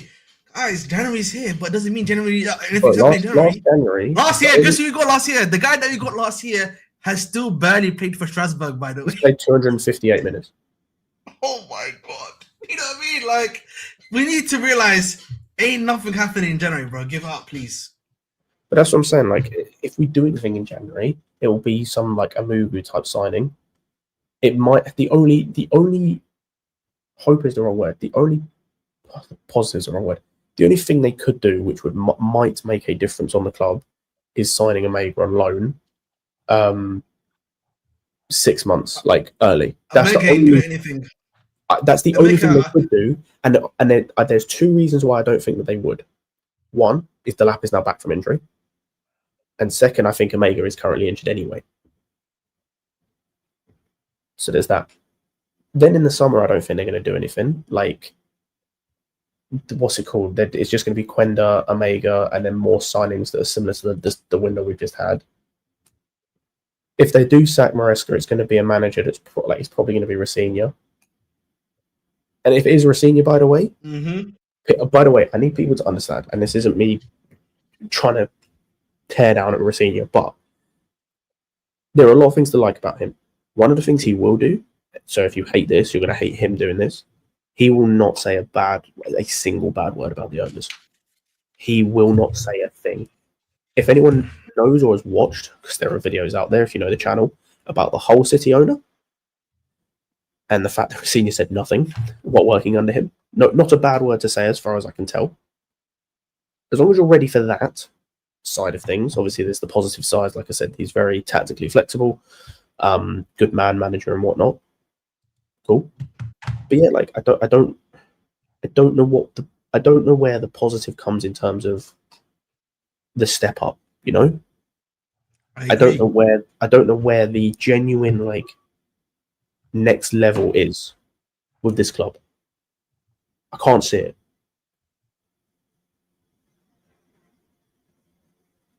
So I think for me, there's no. I 100% agree. I just don't see how the story ends. Essentially, yeah, like it's not even about ending. It's like I can't at the moment. Like I'm in the middle of the tunnel and there's no light at the end. There's no plan. Like Adrian said earlier, there's no plan with what's the next like step we're going to. A second. I, Yeah, I don't understand like what the next step is. Because I don't see where it gets better. I don't know what the like. let's read some of your comments, bro. Guys, give us Yeah, your opinions in I'm general. just waffling at this point because I don't know what to Eh, say. I have nothing to say at this point because the thing is, yeah, if it was corporatism in Zikora, I would hear it, bro. This is not corporatism because they're not even making any money right now, boys. That's what makes it worse. That's what makes it worse. I don't As I think said, they people need the deep money that, on by the the table. way. Let's not talk There's about no, the friggin' there's no, what's the guys, shirt there's sponsor. no front or shirt sponsor. There's no money being made from the club. People are, I know, listen, like a lot of people talk about, oh, they're trying to make profit. It's about profit. They're not even making profit, boys. I don't think people understand that right now. That's what makes this thing worse. Profit is not even being made. For me, this is what makes it worse. By the way, this is like the worst form of corporatism because at least with corporatism, right, there's something being there's money being made. Money's not even being made, guys. We brought worse players in. The thing is, like, I'll be That's honest. facts, but I actually wanted to talk about this because I Go think ahead. that's why I have so much more. Because I know we haven't really spoken on the centre backs, or at least I haven't. I don't need to The speak centre about them. backs suck, They're right? washed. They're just Like washed, bro. That's the it. centre backs suck. Our centre backs suck. I think they are good in some moments. Like I think they have a base level. Like I think they're all top 8 level centre backs. Like between top 4 and top 8 level centre backs. I think in terms of like Badiashile, Chalobah, as like the main ones. Tosin I think is arse. Fofana and Cole obviously I think are a step up. Whether they're like title winning or not remains to be seen. I don't know if we're ever going to see that. Also, Robinson, that is the stupidest comment I've read all day, saying you take Lampard back. Like, it's just the stupidest shit. Like, people that want that, by the way, you actively want this club to just cease to exist. Like saying you take Lampard back. Fucking Jesus. But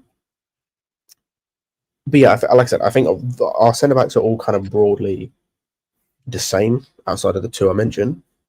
The reason why I don't have as much energy on the centre backs, or I don't talk about the centre backs much anymore, is because we just didn't address that, right? We know we didn't address it. Is what it is. You spent 200 million on that attack to make it worse. You actively made it worse. No one can tell me that either of the left wings we have are better than Sancho, and I don't even rate Sancho like that. He wasn't even good, but he's better than both of them. Again, I don't rate Madueke like that. At left wing, he was better than. Forget right wing. At left wing, he was better than both of these guys. Jackson, you can't Man. tell me Jackson's worse than either of the two strikers we've got. He's better than Delap, and he's at least on par with João Pedro.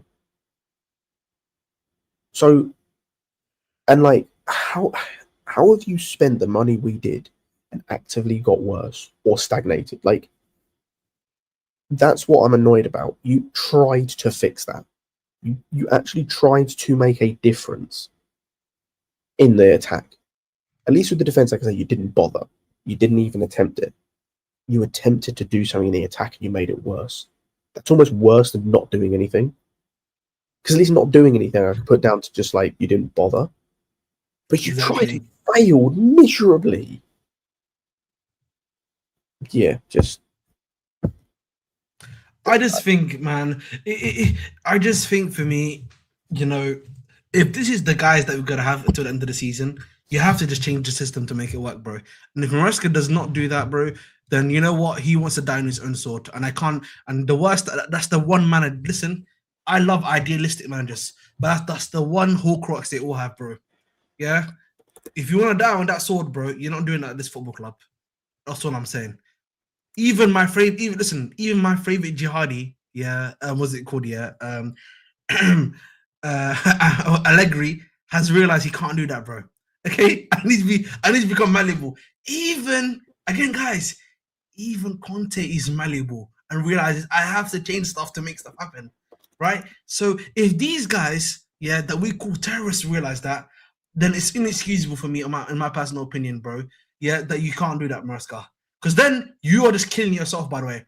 And that's for me. You that's you know what I mean, that I cannot respect you for that, bro. I can't respect you for that, bro. I think I hear you, Jardel. I actually agree with you, Jardel, on that one, by the way. But at least it solves you a short-term problem for the season, bro. All right. Whether you want to leave at the end of the season, listen, I respect Mercy's decision, but at least you solve yourself the issue in the short term, if that makes sense. I was going to say, I don't know about you. I do think I agree in terms of like, I think changing the system would be a short-term fix in terms of like, it would, how do I word this? It would like, you'd get a little bit of an upturn from it because you'd have a sense of like, of just confusion almost, for lack of a better term, from our opposition managers. They wouldn't know what to expect. I don't think it would change anything long term though, because of the quality of players we have. Like ultimately, I agree with that. I agree with that too. I think changing that, you'd get some. I also think the other thing it would do is I think you'd start to get more people on your side in terms of showing that the players are not good enough. So like if you change the system to a system that suited your Garnachos and your Gittins and your Delaps and your whoever else is a little sucked, then I think you kind of get more people on your side, and it would kind of open people's eyes to, oh, no, these guys really suck. They're just unsavable. Doesn't matter the system. Mm-hmm. But there would also be the other side of it. Would, for certain players, like for example an Enzo, you would get probably better performances from them, and you'd probably get in the short term better results to then like potentially finish top 4. So like, yeah, it's something he could do. He won't. It's something he could do. It doesn't even have to be massive tweaks. Like I said, just play a midfield 3 every game. Play a midfield 3 every game. Palmer on the right. That's a simple tweak. And go from there. But yeah. But do you see my point there, Scott? If he actually does that, yeah, no one can. You stop you obviously, one thing you do, you stop the naysayers from saying whatever they want to say, and then B, at least until the end of the season, bro, you can give yourself that push to actually at least, make these players play. Does that make sense? At least you're putting these guys in much better positions. You're playing to their strengths.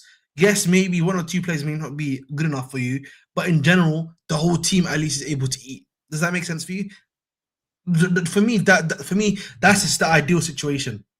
But I don't know, man. Can Albert tell me the difference between this Chelsea bad last season and last season? Have we actually improved? I think we're on the same number of points as last season, aren't we? Yeah, we are literally on exactly the same number of points. So nothing's changed. No, plus or minus 1. It's plus or minus 1. We needed to win our next 2 games to be on the same number of points at the same stage. So we've actually gotten worse. Oh my god. We're worse. But again, like the thing I'd put to, like, because I would say outside of Palmer, and even with Palmer, I don't fully agree with it, but let's just say Palmer, who that was here last season has got worse. Like, in terms of defence, fair enough, but I would argue that's mostly because Cole was missing. Sanchez has got better. Cucurella and Reece haven't got worse. Caicedo and Palmer haven't got worse.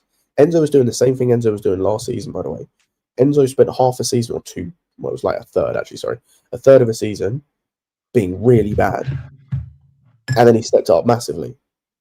But, like, so he's been as inconsistent as last season. Same with Neto. He's been as inconsistent as last season. What's worse is the players we brought in. Like, Garnacho and Gittins are worse than we had last season. Same with Delap and João Pedro. Or at least as bad.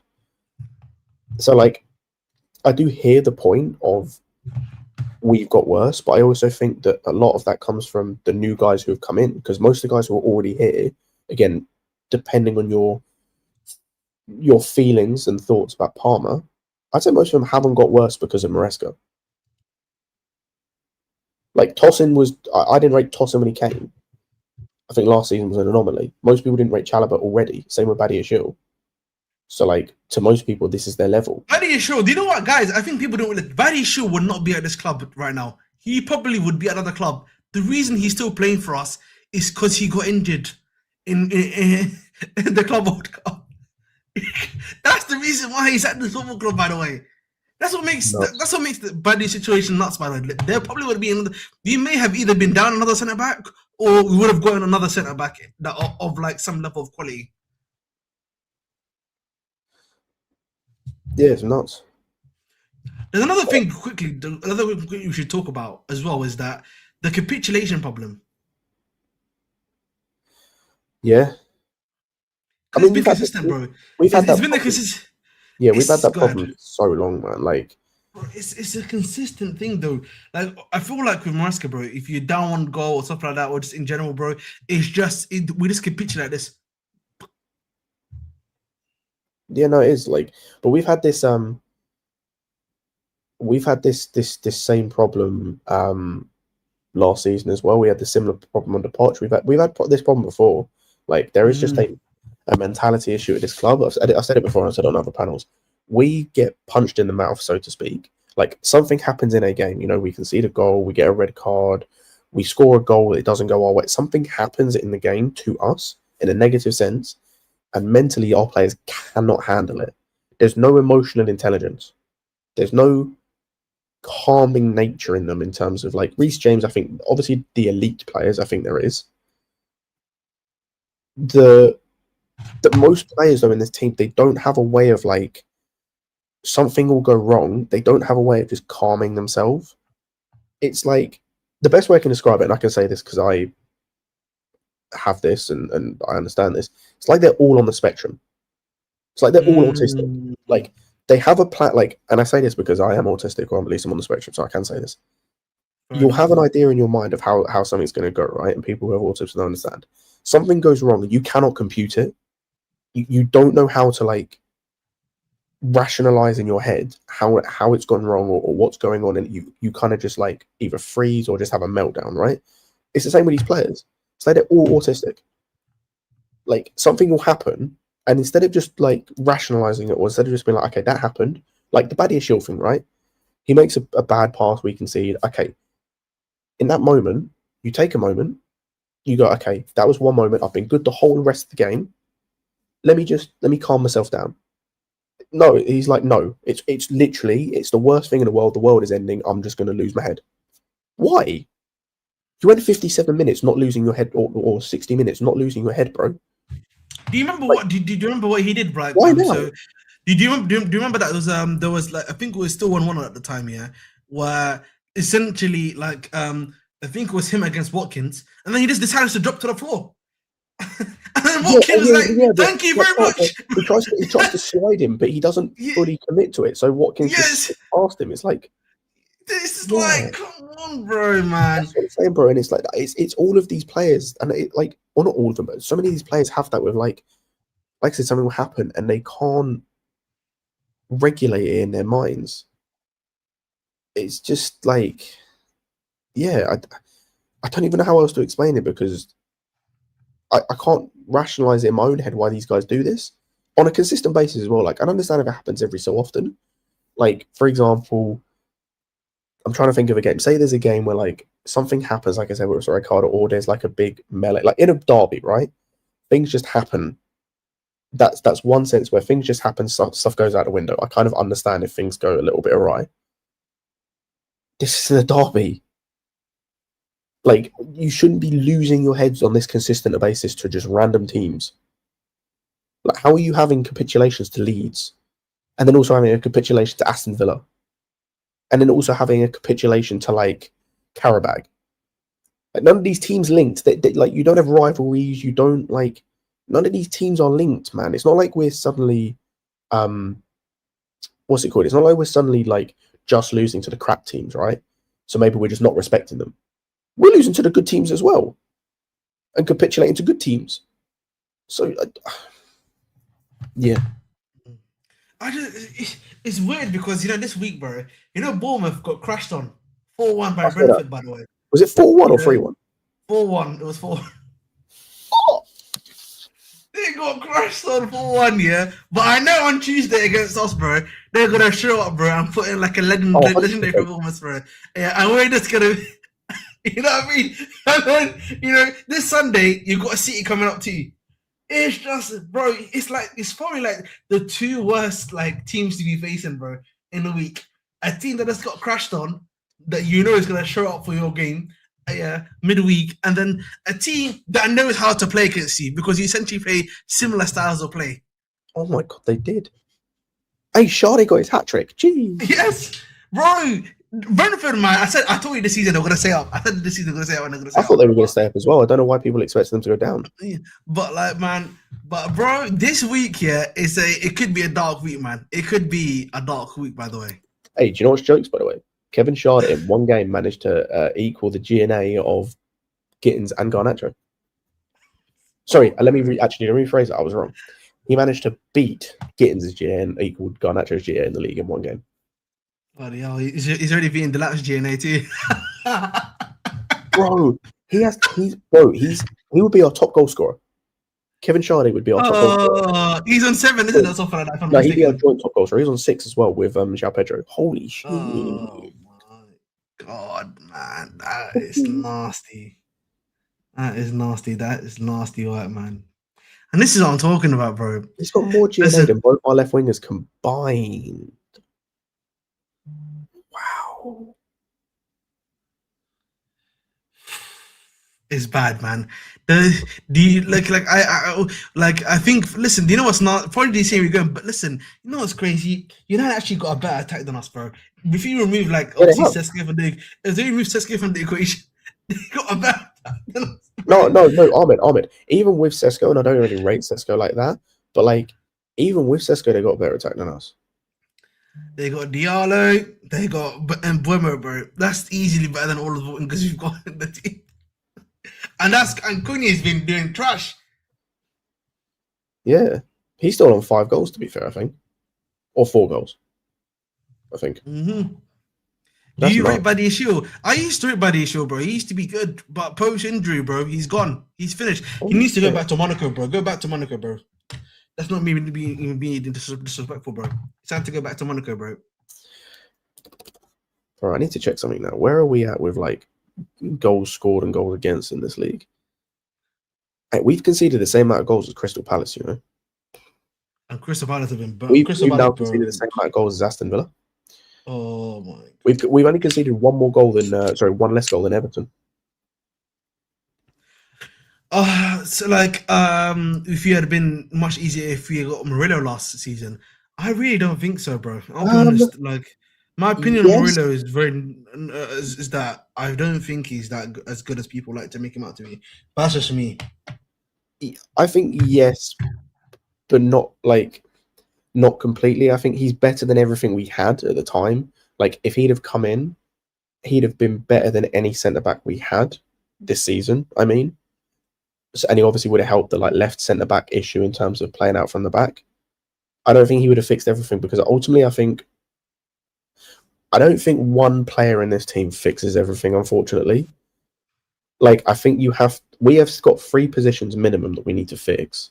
It's the same 3 positions we had in the summer to fix, ironically. I think you need to fix all of those at once to fix us as a team, unless you're going to sign an elite player in one of those positions. Like, for example, right? If you sign an elite striker, I then think the left winger becomes not as much as a priority because I think the elite striker can kind of take the burden of like goal scoring and stuff like that away. Same with the left winger thing. I think if you sign like a Kvaratskhelia level winger, all of a sudden you can have a João Pedro playing up front with you week in, week out, and it's fine. And same with the centre back. With the type of guys they're signing, I think you need to address all positions at once because even I said earlier, I think if you sign Rodgers, he helps. He doesn't fix us as a team. And I like Rodgers. Same with Yildiz. Yes. I think Yildiz is great. I don't think Yildiz alone fixes this team. I don't think that centre back wise, let's just say like a Gehi or a Murillo, I don't think they fix this team like just by themselves. I think you have to fix kind of everything all at once, which these guys will not do. And I'm obviously talking about to get to where we want to get to. To get top 4, I think you could like fix 1 or 2 of those positions and be fine. You know what it is, man. You need. I think. Listen, you legitimately would need at least a minimum 3 signers, bro. You know, if you wanted some level of a competency in the team.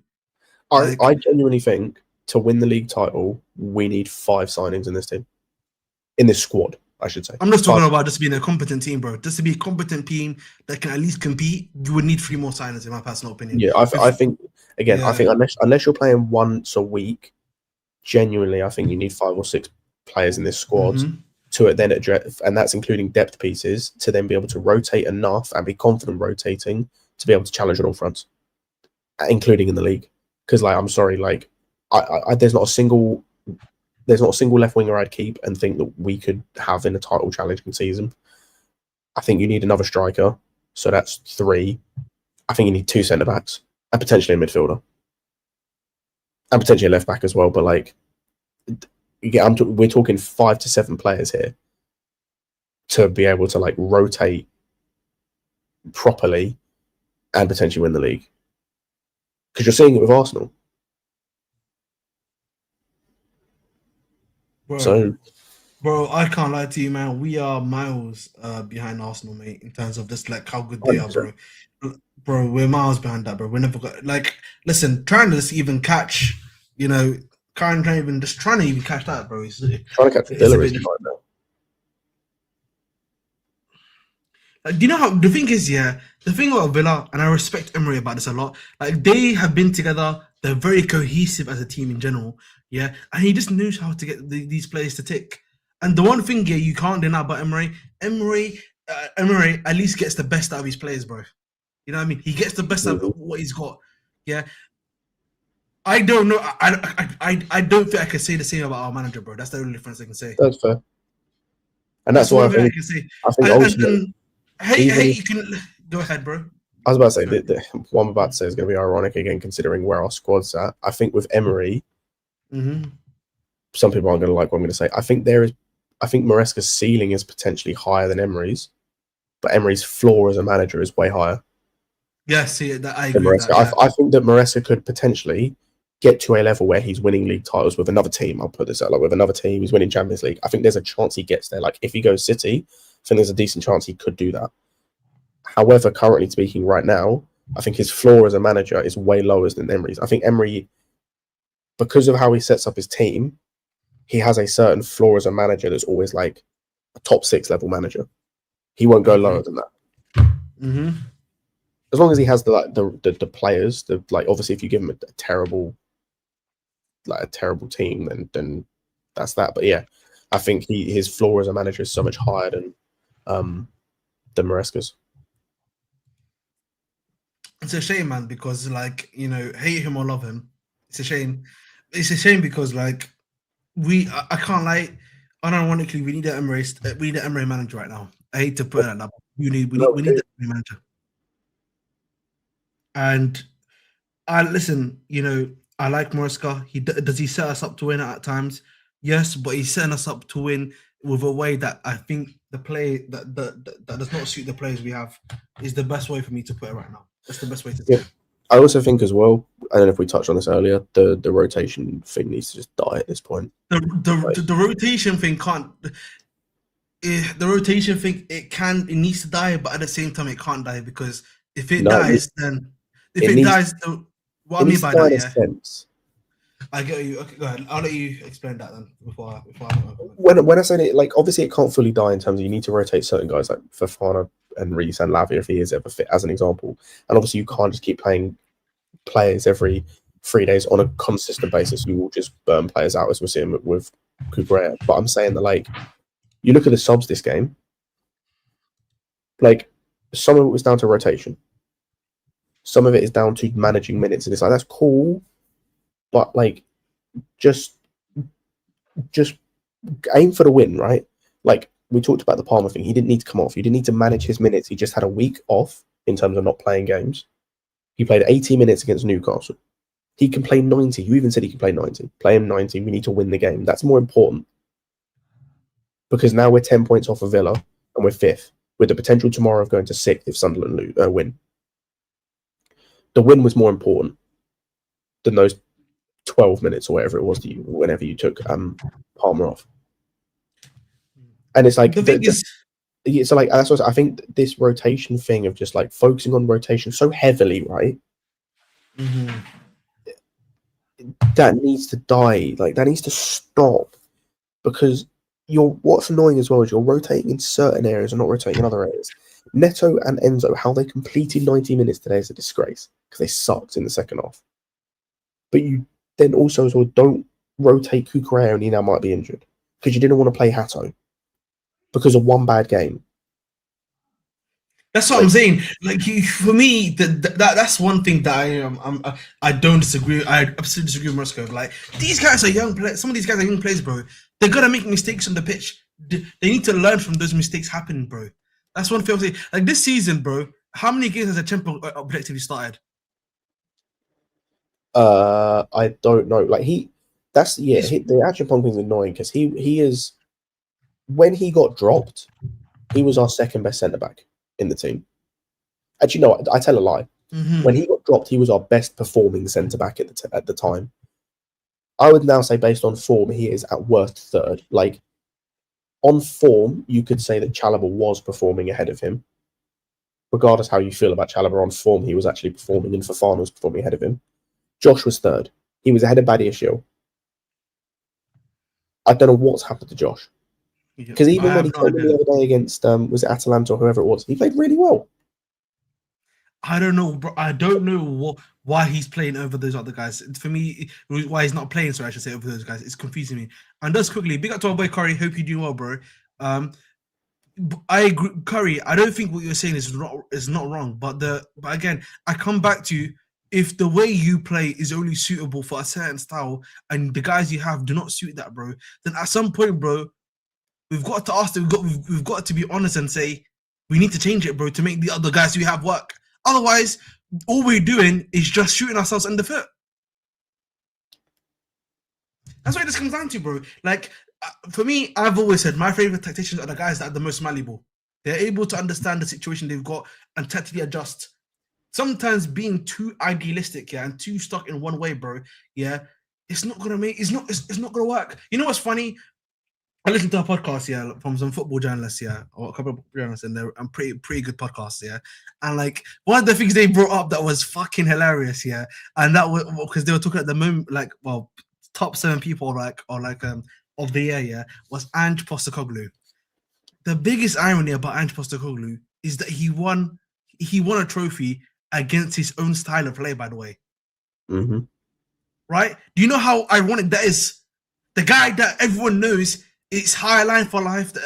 My good friend Jacob says, yeah, like that is what he's known for. But yet he won it not with high line and attacking football. Yeah, that's the irony, right? That's the point I'm trying to make. The reason why I'm using that is that I understand, Roscoe, you're not being given the piece you want. I understand you're trying to play this style of play, and I understand at times it works. But the reality is, it's not good. It's not working, bro. The guys you've got aren't gonna make it holistically 100% effective. So you have to find a way to make these guys effective, and that means you have to sacrifice some of your pride, bro. Sometimes, bro, it's not always about you, bro. That's what I'm saying. Yeah, that's fair.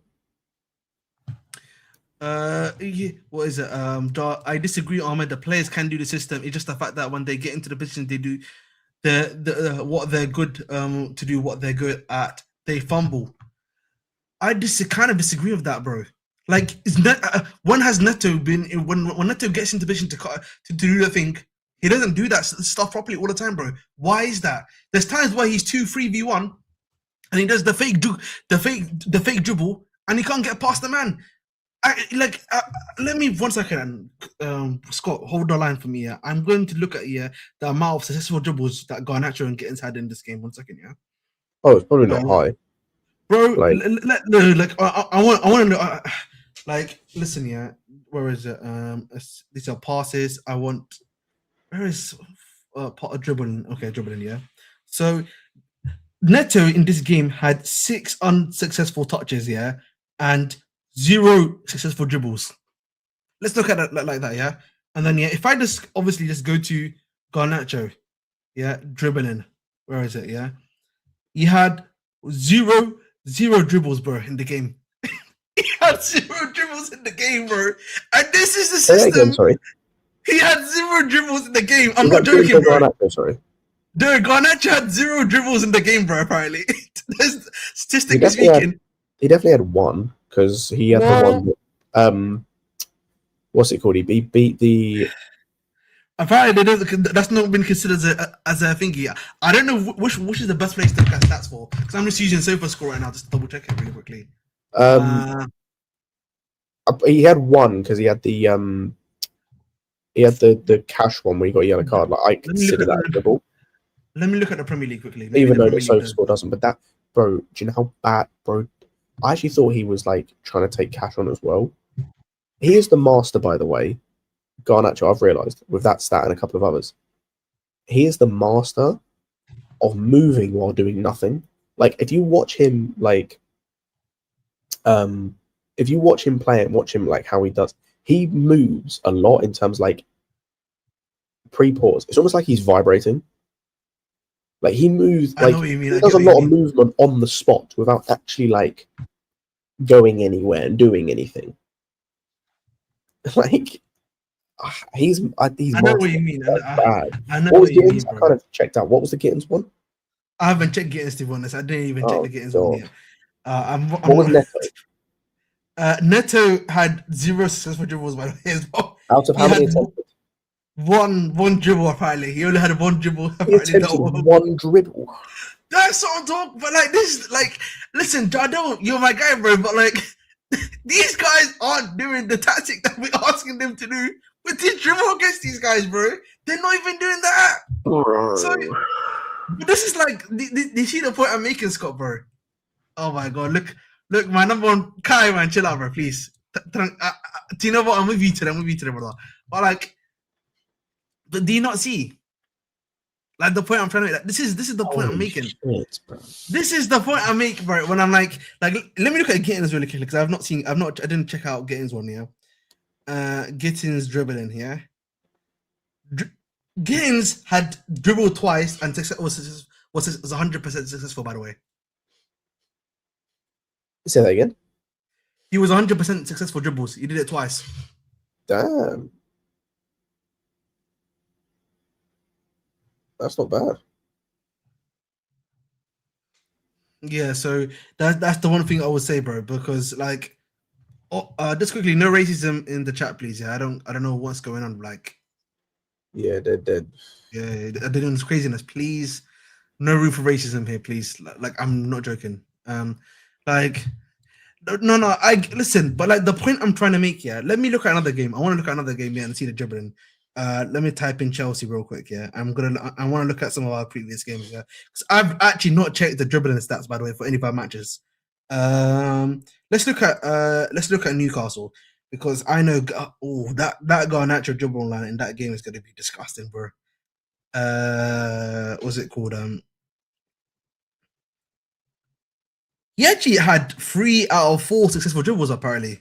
What, Newcastle? Damn. Yeah, that Garnacho. Bro was hustling. He was actually, I don't know what he was doing there, but he was. But like into the game against Newcastle, same Neto had 2 out of 3 successful dribbles. Jeez.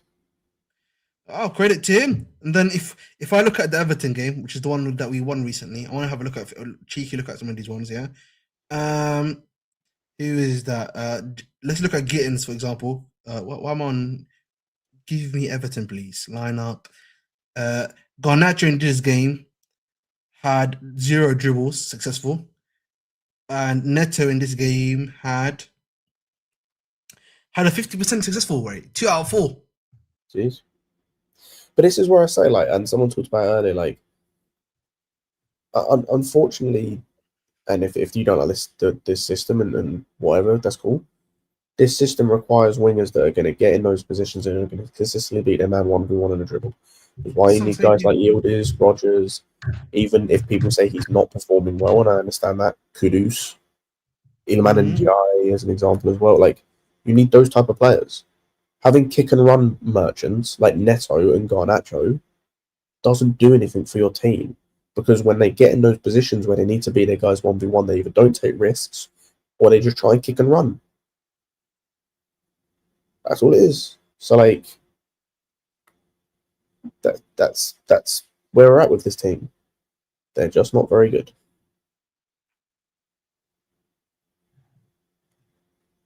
I don't know where else to go with that.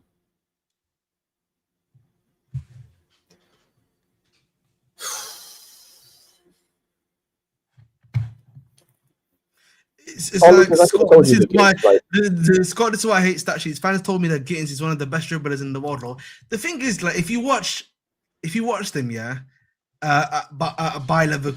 listen, Borussia Dortmund, yeah, he was doing really well on the job. But I said this before, playing in the Bundesliga. This is not me disrespecting Bundesliga wingers, by the way, but you get the space, bro. They give you the time. You're allowed to attack in those games, bro.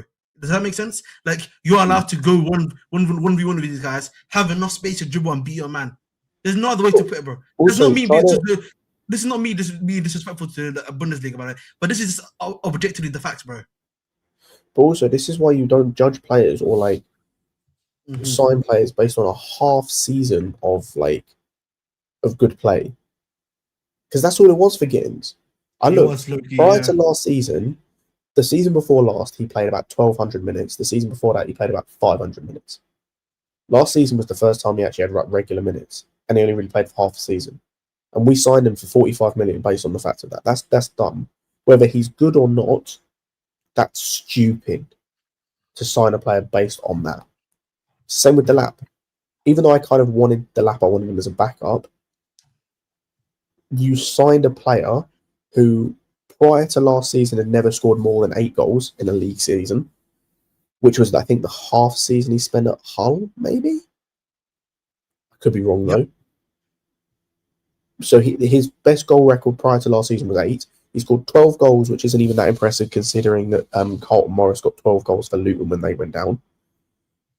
Like, we need to stop signing these players based on a single moment or a single 6-month period. Because that's what we did with Jackson, by the way, too. Jackson, he had that crazy run in the last 6 months of the season, if you remember, which is what got him the move to Chelsea, by the way. Because he scored something like, and that was under, funnily enough, the guy that beat us today, Emery. Because Emery gets the best out of his strikers. I don't know what he does with his strikers, bro, but he gets these guys, bro, cooking different. I don't know what Emery's secret of strikers is, bro. Every striker that's played with him, bro, is become like a top 5 or top 3 striker in the league, bro. I don't know what he does with these strikers, bro, but like, he gets these guys cooking. But one thing I wanted to add, yeah, it's interesting that you talk about boring watching Chelsea. Because Scott knows this. I've been to the games I've been to quite a few games obviously at Chelsea, right?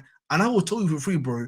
The man them did not like it when we passed the ball back. I don't know if you've seen the Scott, yeah. Have you been to a game this season, Scott, by any chance? I went to Wolves.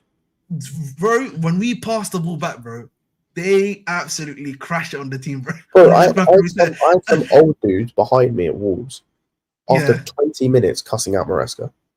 I swear to you, bro, they do not like him, you know. I said this before. 20 minutes. The thing is, maybe because I'm a bit more of a talkative guy, so like I usually like kind of like speak with them, or like the guys I'm next with are like maybe a bit more nicer. But like they're just like, oh man, it's feel like, mate, we're not always attacking enough. You know what I mean? That's really their POV at the time of Maresca. Like I feel like a lot of people don't like Maresca in the stadium. That's one thing for sure.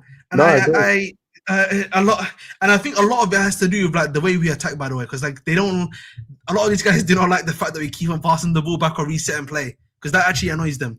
Like I've seen that so many times.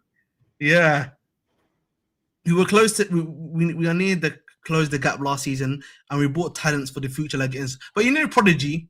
And as much as I understand why people want to blame Maresca and they don't like Maresca, and I understand it. That's why we showed against PSG and through portions of last season that Whether Maresca can take us to winning league titles remains to be seen, but he can take us close, right? I think we saw that. If you just sign better players, he can take you close. We went and signed in players like Gittins and Garnacho and Delap. So as much as I might dislike some of the stuff he does tactically, or not necessarily tactically, but like in-game management, I said it after the Newcastle game. I didn't even care Garnacho played 90 minutes because who's going to come on Gittins like he did today and do nothing? If João Pedro doesn't play well, who cares? Because Delap's going to come on, get a yellow card and not touch the ball.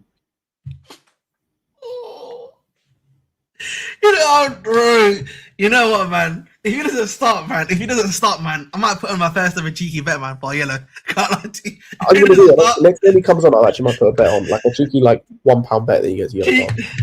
Cheeky forever, man. Cheeky £3, man. Maybe you might get me some money back, bro. Oh my god, it is so dark, man. That is the thing is, yeah. I just feel like for me, I don't know, man. There's not been any briefs tonight. Interesting.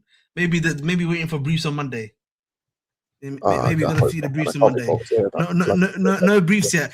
You know, the thing is, yeah, I keep from seeing Oscar Bob. Is people are trying to link us to Oscar Bob now, and you know, why not? Bob, you know, we need to, before we get to Oscar Bob, we need to talk about this. By the way, you know what, man? These owners might generally be watching this channel. By the way, they could be watching my channel. They could be watching Casually FC. Even Kerry Lewis, because I can't believe it. I found out that they were watching the London Review podcast, bro. That's like funny, Matt Law's got juice. Matt Law's got juice on them, bro. They're watching the Matt Law episodes about the club. Do you know how crazy that is, bro? Do you know how bad it is that our ownership is showing, yeah, Matt Law podcast episodes, yeah, about what's going wrong at Chelsea to like the manager. You know how bad that sounds. That just sounds like, bro, these guys, yeah, who are already what's it called? What's the word? Incompetent. It makes them look worse. Kai, I know Matt Law's loving it, bro. Matt Law, bro. He's got. Listen, 2 seasons ago, he had no juice, bro, because he didn't have like any new links, yeah. But now, bro, he's getting listened to on podcasts for free. That is mad, bro. That is genuinely mad. And by the way, guys, you've got another. Before we continue on a little bit, we've had another 5 yellow cards, by the way, in this game. Like, look at the amount of yellow cards. We just love yellow cards, bro. We cannot control ourselves, bro. No, I know he's a Villa fan, bro. He's been going crazy, bro. He's been right. This must be like, yeah, what Jacob Steinberg feels like when he watches West Ham beat us or something. Because this is crazy, man. Oh, he's also a Villa fan. The thing is, yeah, the micromanaging aspect. Yeah, I think, listen, the micromanager of this season is what it is. I don't really have that much to say after this. Do you have anything else you want to say, Scott? No, I think I touched on everything. I'm tired, man. I'm tired too, bro. I don't care about Chelsea at the moment. Like the fact that obviously we've had the Christmas period. Up until the stream we did on Christmas Eve, I haven't thought about Chelsea once. I don't care. Because I don't have any hope going forward. Bro, I genuinely, literally, I have wrestling to watch tonight, and I was only thinking about that tonight. Yeah, sort of. Genuinely, because the AEW pay-per-views tonight, right? And legit, you know, it's funny because big up to Chris, yeah. If you watch, big up to my guy Chris, you watch him casually. Me and him, yeah, literally were like, what's it called, yeah. The one thing that interests us right now is literally, well, obviously gaming, because that's what I do a lot of the time whenever I'm not here. TV shows and wrestling, bro. That's it, man. Yeah. So it is what it is, man. It is what it is. But listen, we move. Probably be on, like, I think Casual FC probably will be back tomorrow. They've got something. No, there's not a show tomorrow. Not showing tomorrow either as well. No. Well, it is what it is, man. Listen. Hopefully you've enjoyed this stream, because obviously we've done a little bit of talking here. We've done a little bit of work. Hopefully you guys are enjoying this. I might be going to the game on Tuesday. I'm contemplating getting a ticket. You know, maybe just, you know, maybe want to see it. Maybe go to Bournemouth and to see the crashing. But this season was the first time I've ever watched Chelsea lose, by the way, and that was against Brighton. So that was not a great. That's not a great watch, actually, to be honest. But it is what it is. But we move. But listen, thanks for everyone that's been watching. Hope you're all doing well. Hope you're all having a wonderful day today. Happy New Year, also. Well, happy early New Year, I should probably say, because obviously it's 27th right now. But enjoy yourselves. And listen, man, don't stress yourself out about Chelsea, bro. That's all I'm gonna say. The moment you start doing that, man, you're in real trouble. But with me. But listen, big up everyone. Hope you're having a wonderful day. Big up, peace and blessings. And we are gonna end the stream in